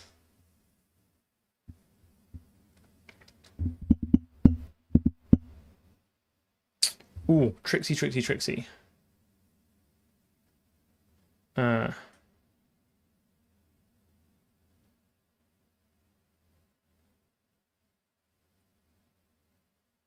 Enable code view.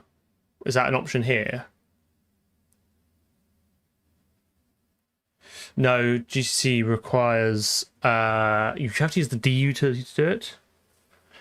I don't think we get PDB, if I'm being honest. Find build type name star.pdb. No. Does code view generate PDB for you?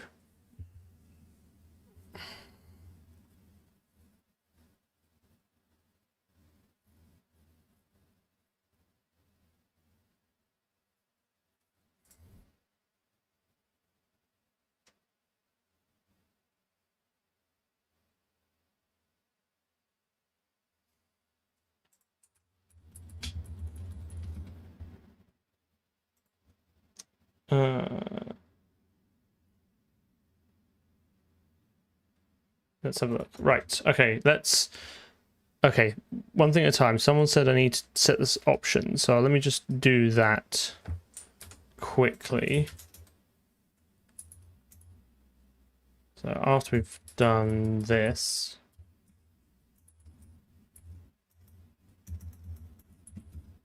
so undname I think is the one that unmangles the names. Yeah, this we could very well be at a crossroads here.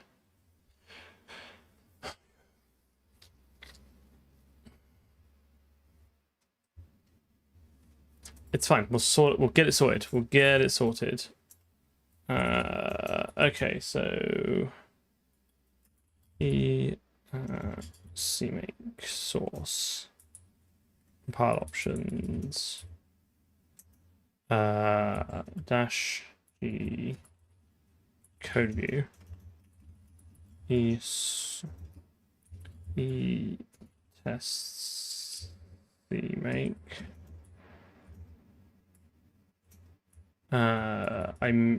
Do I have public? I've got private ones.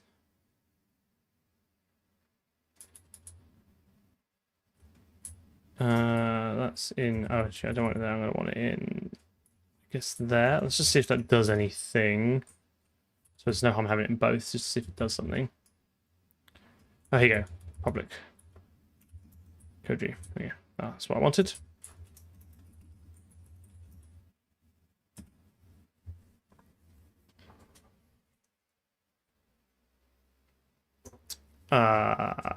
Ice? Or is that nice? Doesn't like that. We could just clean it.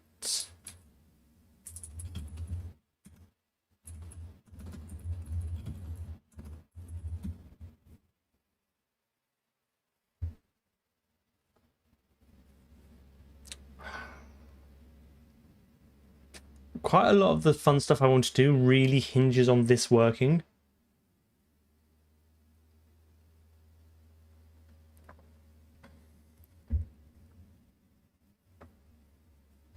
Oh, yeah, I know, right?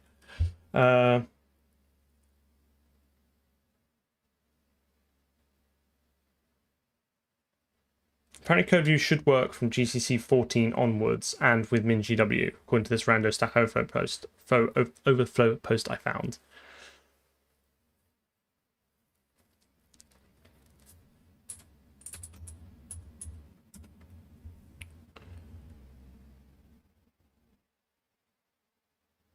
No, Clang does not. I'm afraid it does not have reflection.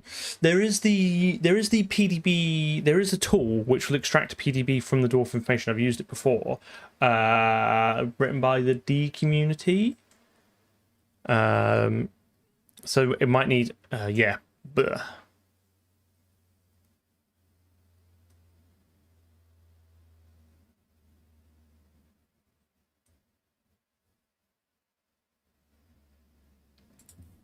It sure does not like that.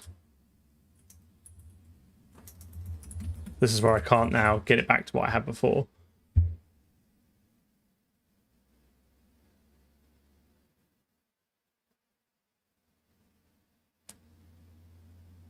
Yeah, but because I build the world, I can't not have it do async. I'd have to separate asset power to a separate library and then statically link it.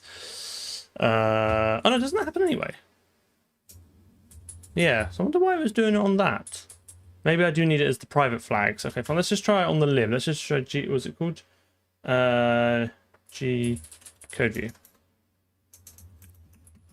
Yeah, it'll be a little bit annoying, but we'll work it out. We'll work it out.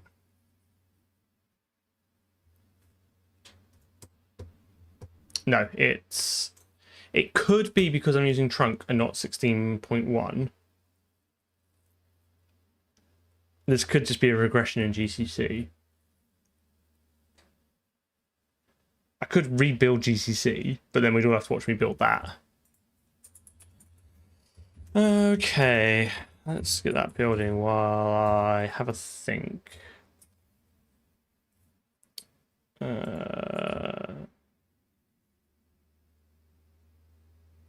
Okay, so it's a regression in GCC then.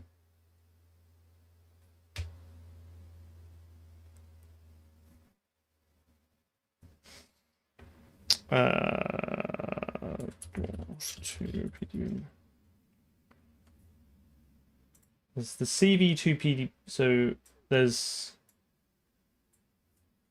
this, right? I think it's this. Converter as a decode to PDB files, right?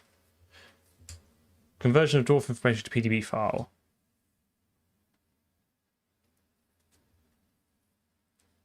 It's like, great, thanks.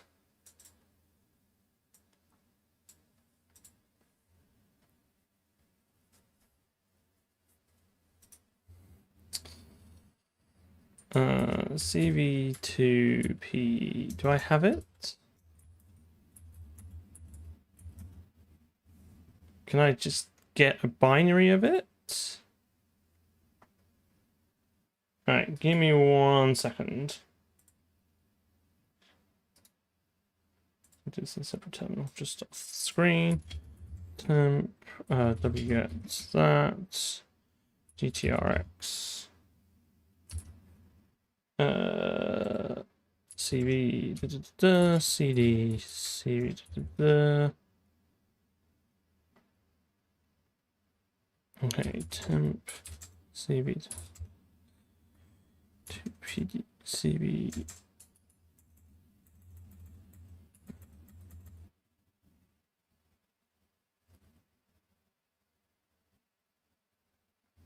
Right, so let's do temp CV2PD CV2PDB64.exe.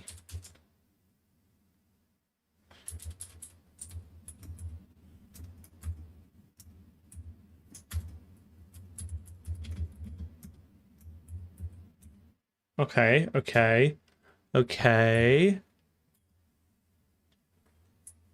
So let's do build tests debug unit test.exe and then do build tests debug unit test.pdb.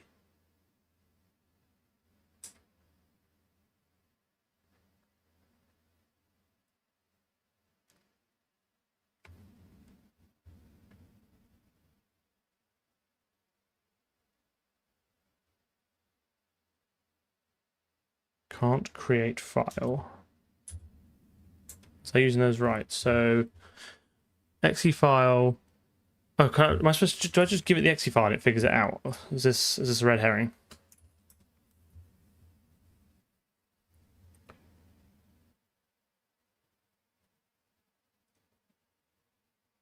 I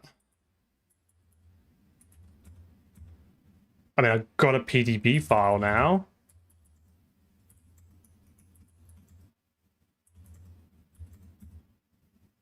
MSV program database. I mean,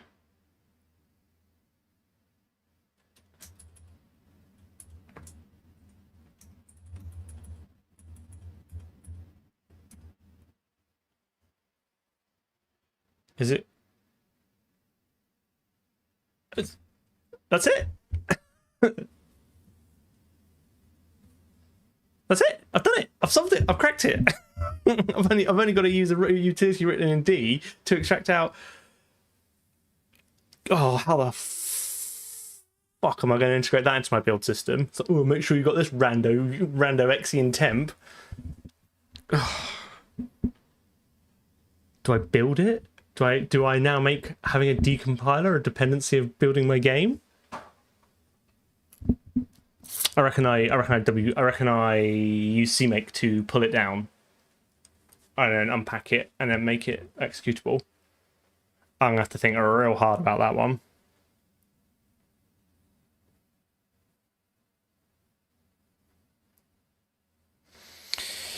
Yeah, but also like if people want to, obviously they can't run it with the assets, but if you want to pull this down and build it and play around with it and see how it works, like I want it to be reasonably reproducible on another system. Do you know what I mean? Without too much horror. Like things should check out and build is my view.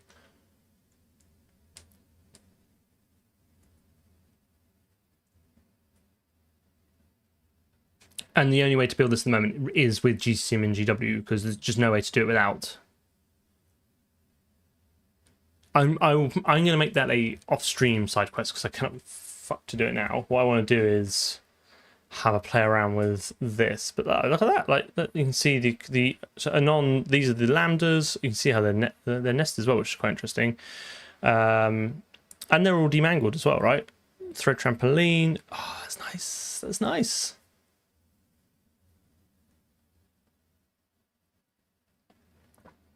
You're welcome. I don't know how entertaining this is at the moment, but here we are. Test. Right, let's get this commented, and I'll think really hard about this later.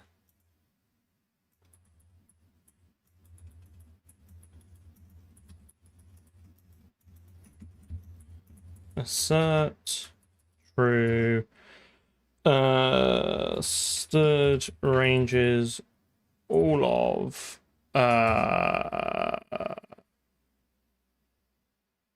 symbols. Predicate is so I want to use the projection for this, don't I? So the predicate is auto E, turn E, and then the projection is auto E, return not stood ranges empty E. Is that confusing enough?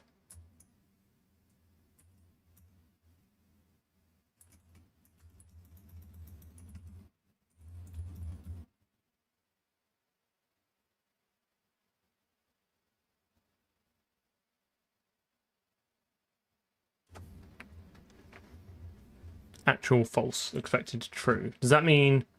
So what I'm trying to do is I want in a single line to basically say, hey, can you can you assert that everything in here is not empty? So this should only return true if everything here is true. You get a projection which allows you to basically do the transform for you. What I can't tell is that either the data is wrong and the test is supposed to fail, or my test is balked. I think I know which one's most likely to be. Checks if union predicate returns false. I don't want to use the projection, do I? What a fool. What a fool. What am I doing? I can just return const auto E, and then this can just be that.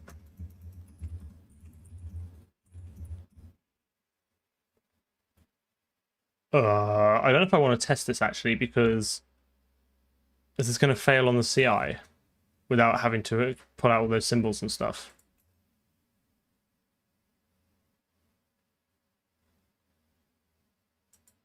Also, is one of them empty? You know what? I've seen it work. I've seen it work.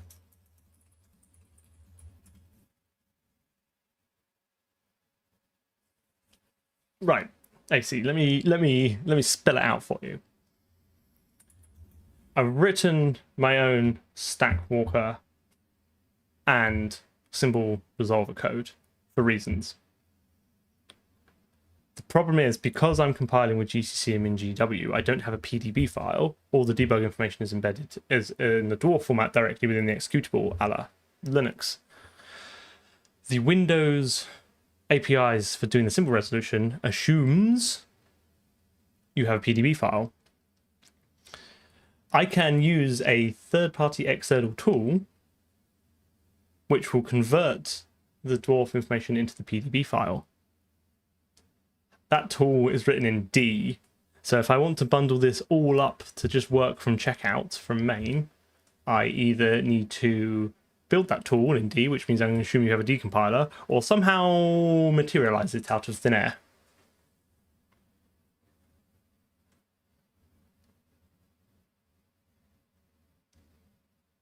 Interesting.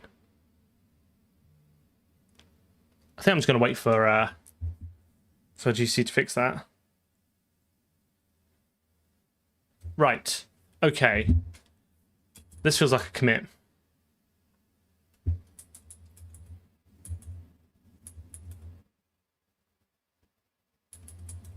basically just all of it, isn't it? It's like resolve address symbols. Right. Yes, it's something. Right. Okay, that was longer than I expected. What we next need to do, I might start just scoping out the next bit. We're probably not going to have time to do it all now because I am bloody hot. Is we need to track this. So let's start doing this, right? So in thread pool is kind of like the in to everything, right? Everything you should only be constructing threads. Well, you should not be creating threads, right? You should use the thread pool. And in fact, I'm going to posit that to create threads after the game started outside of the thread pool is effectively not supported, and you're kind of on your own within my paradigm, my universe. What we want, right, is a secret thread. Don't tell anyone.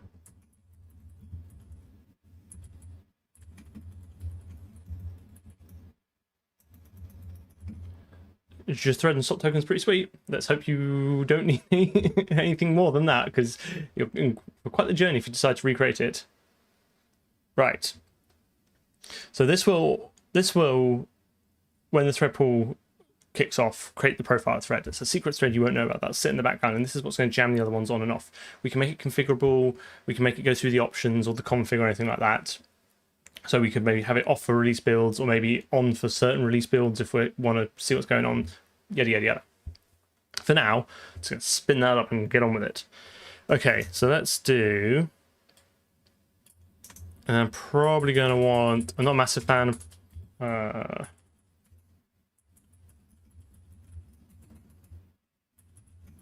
not a massive fan of private members, but here we are.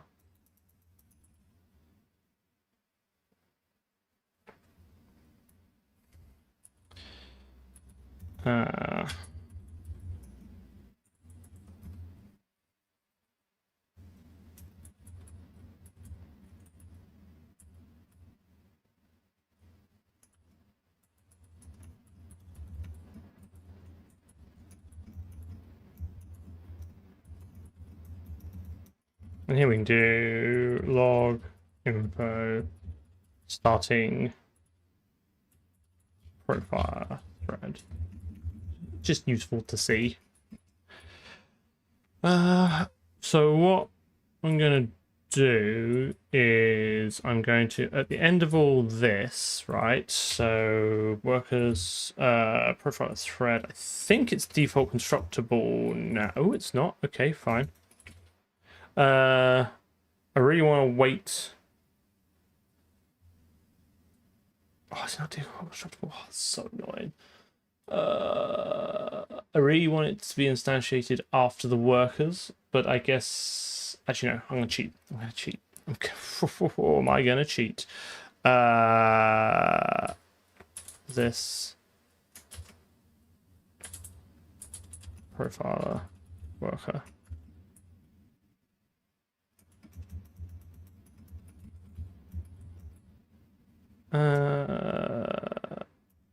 Oh, I'm going to need a stop token, aren't I?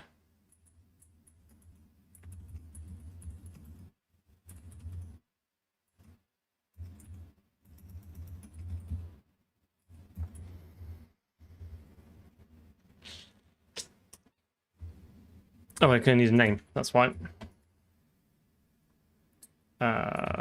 Profile thread. And that's going to want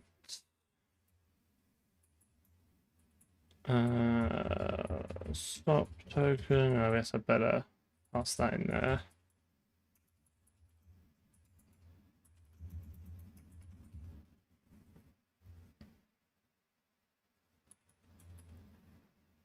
I think it's a mistake to stud move this because they are cheap to copy anyway, but I will do it for consistency.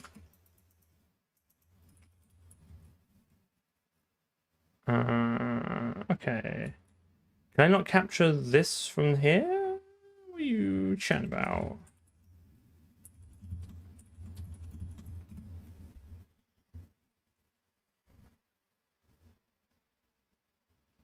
Oh, profile worker. and then that's fine because then we can do thread pool, stop token, and back to thread pool, and then do proof. Ooh, nope, don't do that. Jesus, stop, help.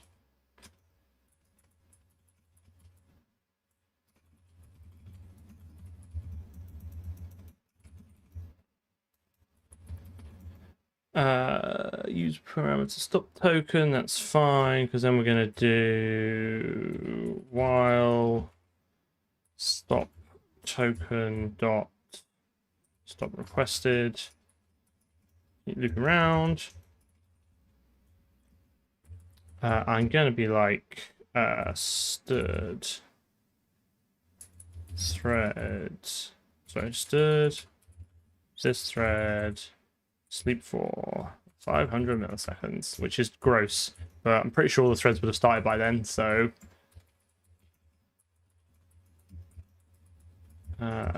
using namespace literals.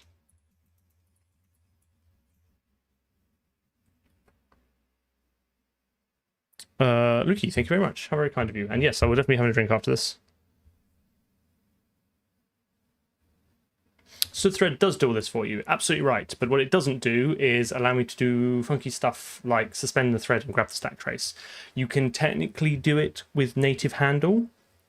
However, because I've basically made my life extra difficult by using MinGW and GCC, which will use the pthread implementation of threads. They'll use the Windows implementation of pthreads, which means you'll get back a pthread handle, not a Windows handle, and I'm sure you can then resolve it to that. But by that point, I was like, let's just write ourselves. It's a bit of fun as well, bit of fun. Okay, and then so what this is going to do? This is going to do for const for auto worker in workers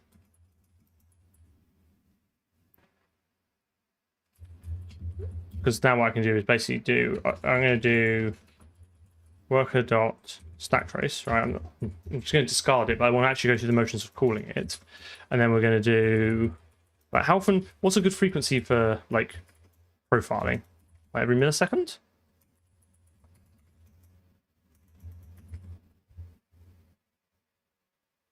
Five milliseconds. This is what the last two streams have been building up to. Because AI would do this pretty quickly, and that'd be really boring. Because I actually enjoy programming, and this is fun to me. Keeps my brain sharp.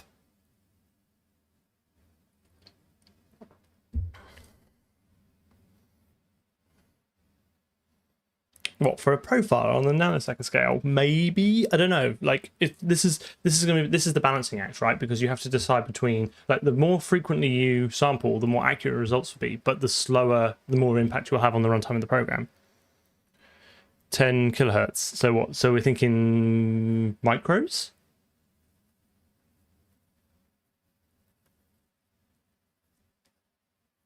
What's 10 kilohertz in? So that's 10. So we 1/10,000. So is that 10? Is that 10 micros? I'm probably from 1 to 1 millis. 1 milli is 10 hertz. Fuck it, let's give it a go. Let's do one. Let's go for broke. Obviously, this is not going to be totally accurate because I'm not accounting for the time consumed in doing this.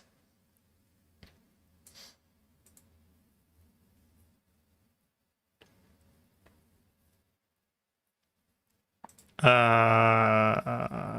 sleep 4 have that? I thought it'd be whatever the implementation is, because I can always just do, I guess, sleep, right?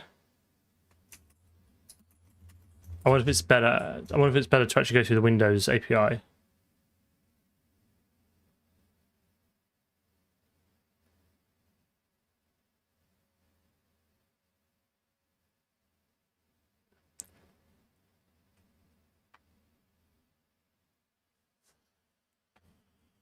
I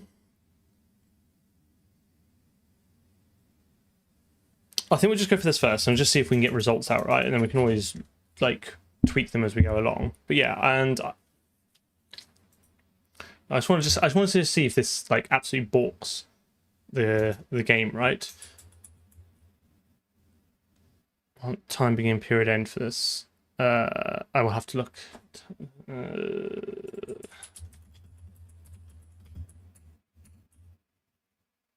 Time period begin.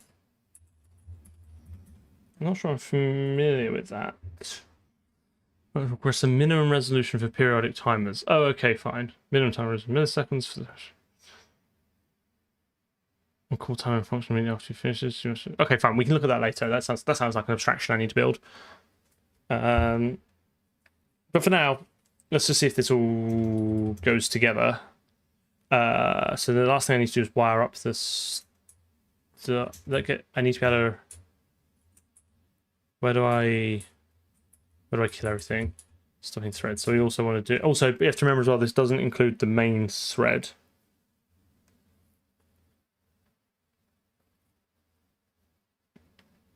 So we need to do profile thread dot request stop, and profile after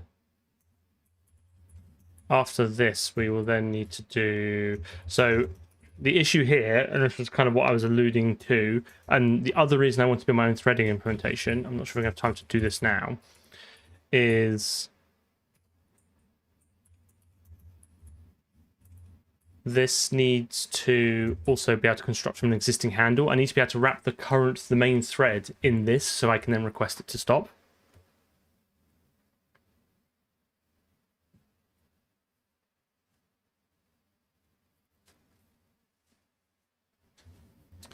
So this should run, if it runs, this will run pretty smoothly.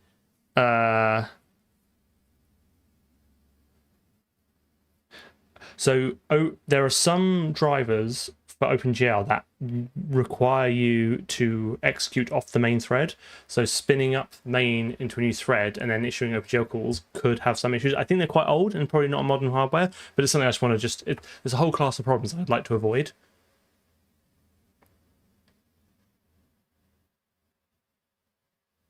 Oh, shit. Sorry, I forgot I did make clean, so all the resources have gone. Give me 1 second while I rebuild all those, and then I can start looking at this threading gubbins.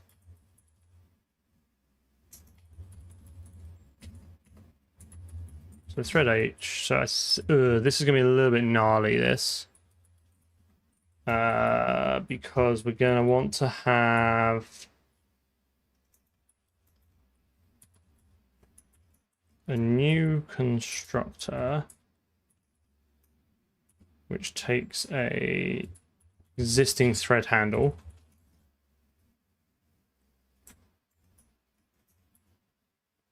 and then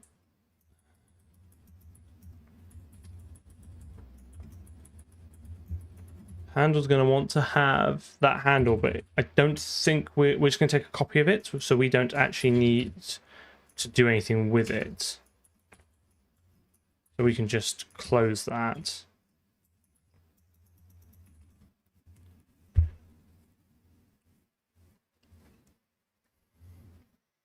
Is suspend really necessary? Yeah, because you can't be. I don't think you can get context on something when it's running.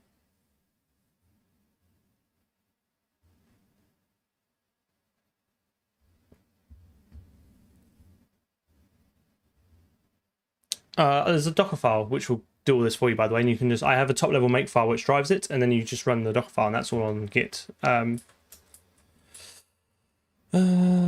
Okay. The issue here is I won't have a stop sort. This basically becomes like a read-only thread. Do you know what I mean? As in like a thread view onto something else, and I can't interact with, and I can't. So request stop is kind of meaningless. I suppose it doesn't actually matter, right?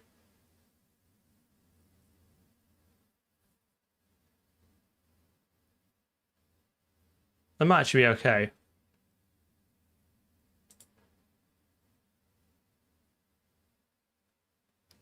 maybe let's make run.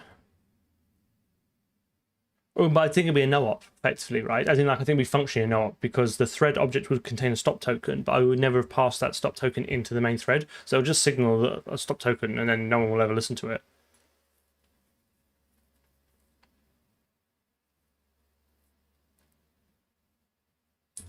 Okay, so it looks... God, it's been ages since it's in the game run. Seems fine. Again, I'm not hammering the main thread on and off at the moment. So let's now go to thread pool and have thread main thread.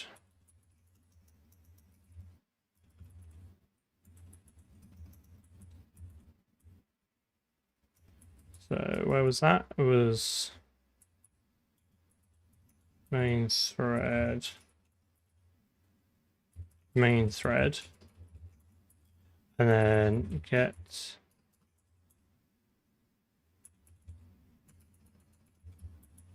current thread, because we're assuming that this is going to be called from the main thread, right? The main thread initializes the thread pool.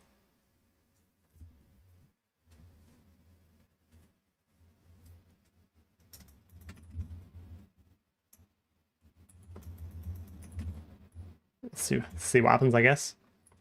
So we don't need to request them. Don't request the main one to stop, but it's not going to do anything anyway, right? And then we'll go down to the profiler, and then we'll be like, here we will do. Oh nope, that's the worker. Ignore me. Oh no, that's profile worker. Sorry. Then here we will do main thread dot stack trace.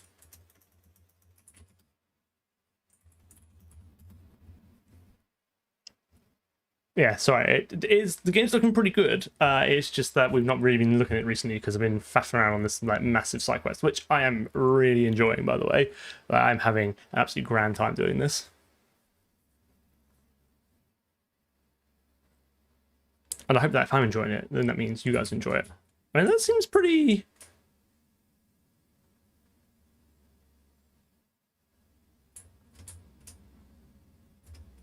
Got our bloom. Bloom is blooming. We've got our pulsing light. If we go down the hallway, we should have the flickering light. There we go.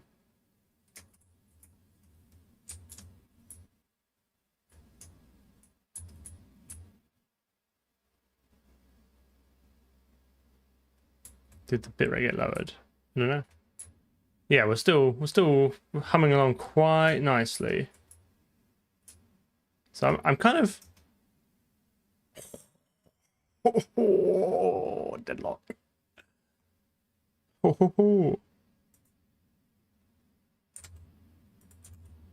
Right. It's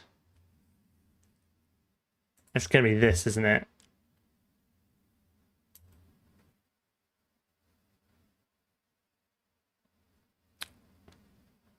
Do I have collision? That's next. That's a fan. It's coming soon, mate. Soon. After I finish this side track. So side quest time. We got to wire up this so it does after it's done all this accumulation. It needs to build out a tracker, right? So we need to produce a hash of each stack trace, right? And then each time we see a stack trace, we can increment that by 1 per thread as well. So we need to keep a thread indexed counter, or a hash map, right? Of where the hash key is the stack trace. And then wire that up into the debug renderer, which I absolutely hate because it's the worst bit of code I've written in this entire project. Wire that up into that, and then we want to be able to see, like in real time, what thread is executing what, right? And at that point, I think we can probably leave it there because I think that's kind of good enough to get going. We could take this exact code and lift and shift that into the memory profile we've already got so we could see which thread's allocating, but I don't think we need to do that yet, but that's future work. Then after that, we need to, I want to do some super quick, it'll only be a stream, 3 streams later, do a quick bit of OpenGL profiling as well using the OpenGL begin timer stuff just for each of the part render passes, and then after all that, we can do physics. So it's like 3. I think I said this whole thing would be like 3 streams. This is the 3rd stream, so there's probably another 3 streams to go. It's going to be Jolt.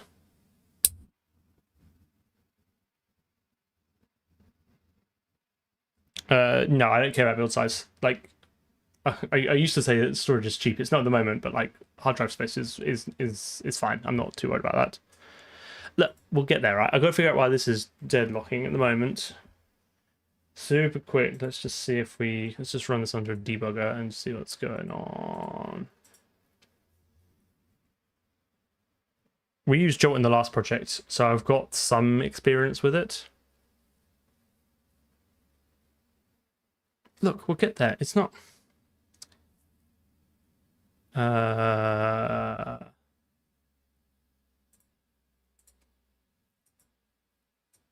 It's about the friends we make along the way.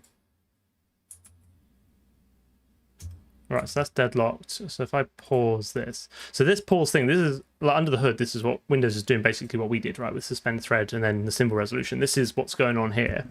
I mean, obviously it's using GDB, so it's passing the dwarf format, but yada yada yada.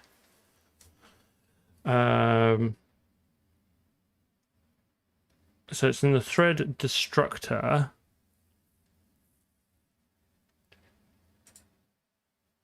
Auto release. Interesting. Wait for single object infinite. Why is it failing to...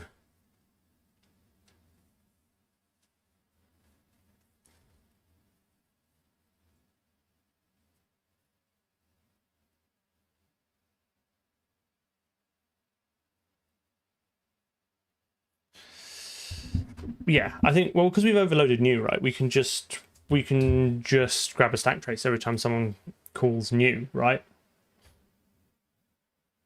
I'm not convinced I'm not, to be honest. I'm not convinced I'm not. But I don't really understand why. Oh, what a great point. What is the name of the thread? Profiler thread.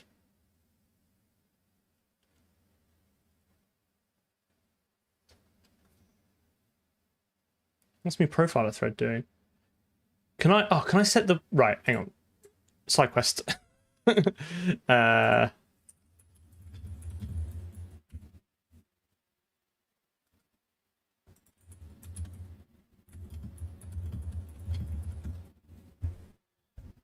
request.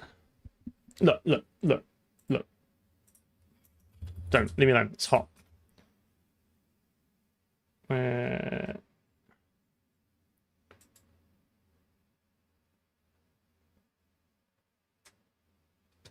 Right. So in the...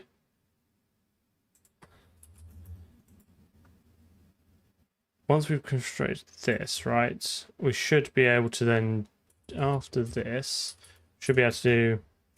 I don't really want to do anything until this has been set. Set thread name. Ooh, does that not exist? Has it got some...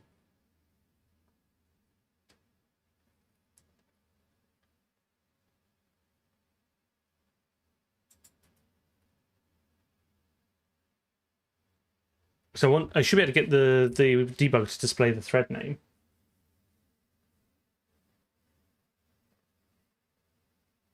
Set thread description.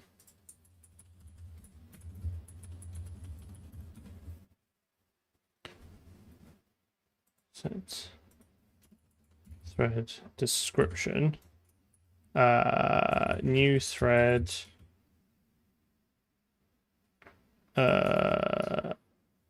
Name.cstra.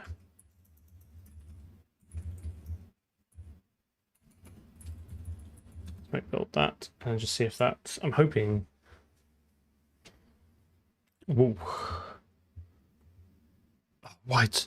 Why would you do that to me? Why would you make it wide? I bet there's no ASCII version of it. All this and it won't work. Right, hang on. I can...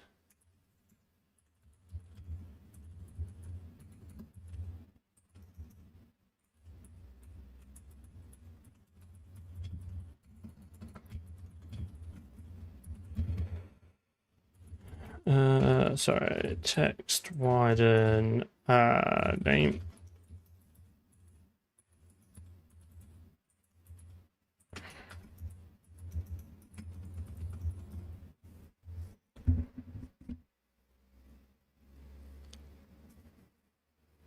Okay, right, fine. Be interesting to know if VS Code is smart enough to pick this up. It's not. I've already seen it's not. What a fucking waste of time that was. Apologies. Right,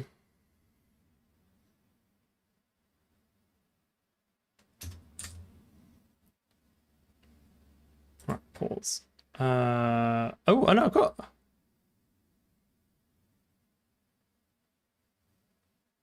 I mean, that is the one I care about, but why does it not set the names for any of the others? Anyway, what's this thread doing?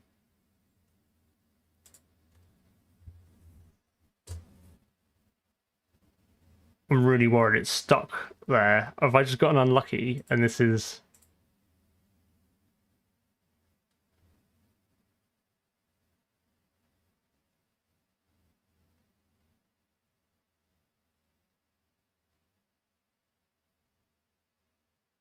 No, this should be like worker thread underscore whatever. That's really concerning that it's stuck there.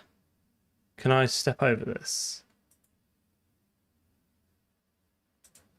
Nah, it's definitely stuck there.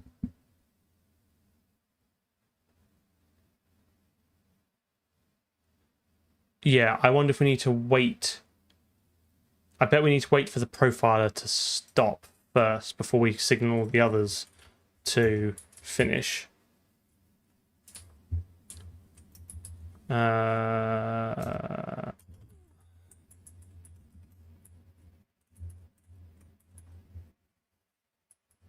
no, they get their own name there, so I don't understand why those are not being set. How do you know how to correctly separate your engine, etc.? I don't. I can't make up as going along, but I'm also not making an engine. I'm making a game, so I'm kind of happy for the code to be a little bit messy because it just gets us towards making a game.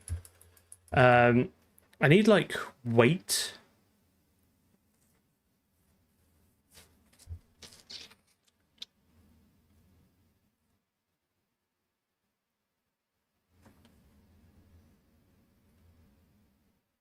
I'm not profiling the profiler thread. Like, that's definitely not how... At least I don't think I am. No. Right. There's basically two solutions to this. One, I add a join method, which blocks and waits for it to finish.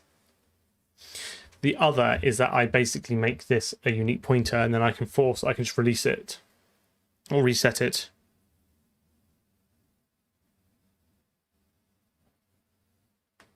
I don't know which is better. I don't really like either of them. I'll tell you what actually I can do. I'll tell you what I think makes slightly more sense. Is let's make this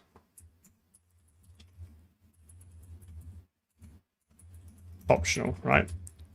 Because we might in the future not have this. All right.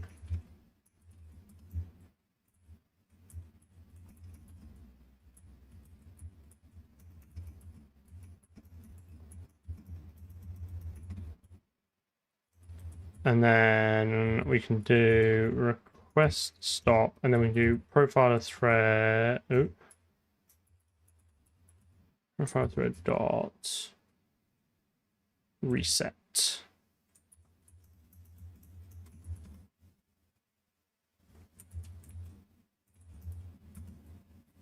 Which will cause the destructor to be called, which internally does the join.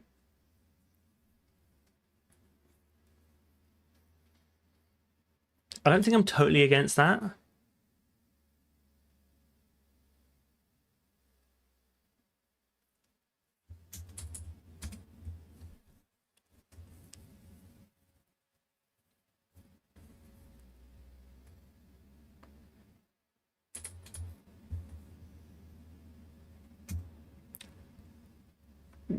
not quite.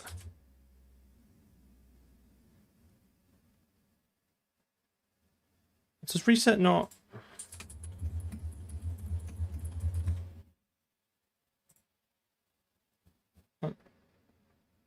If this contains value, destroy that value as if calling the destructor. Yeah, so I don't understand why that doesn't work, because that will call the destructor of that, and then the thread destructor will call handle destructor, which will call wait for single object, which will call close handle, right? And then this will have caused stop source and request stop. Sorry, we'll call request stop, which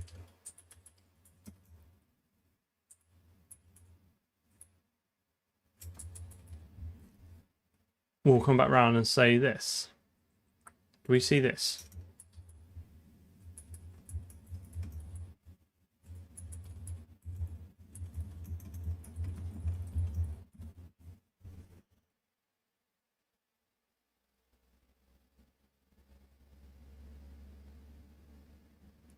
I've already got image, mate. It's there. I need to change the default color of this. I've just not had a chance yet because it's some Windows horror you have to do. Right, so let's break out of that. No, it should look at the stop token, right? So main thread pool stopping threads.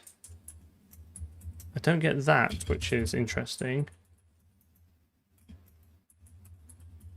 If I get this, see, look, it should work off this stop token here. All right, I have to leave this here and look at this another time because my brain is absolutely dead in this heat. So start of profiling loop.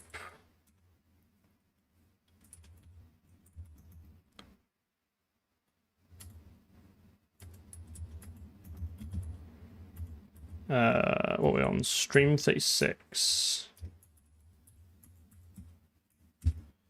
Still down the git hole.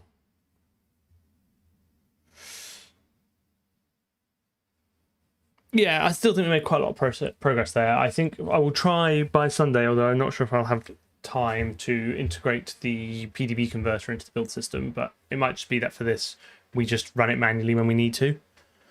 Hang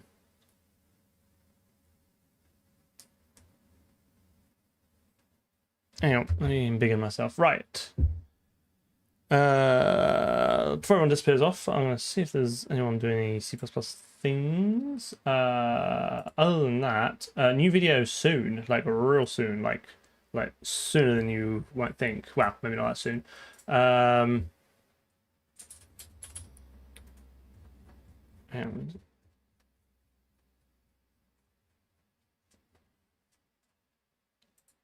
1 second.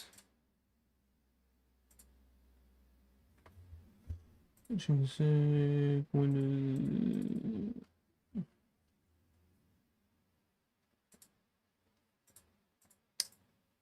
No one reads C++ing. What a shame.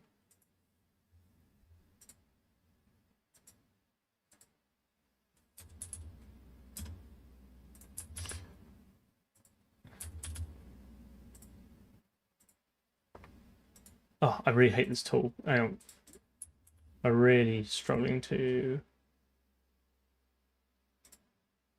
No, never mind. Right, anyway.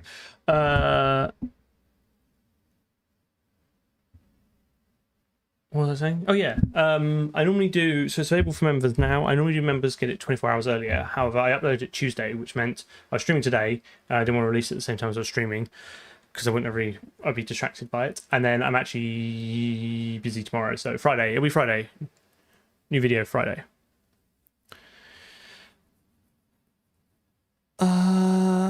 No, stop token's copyable. It's designed to be cheaply copied.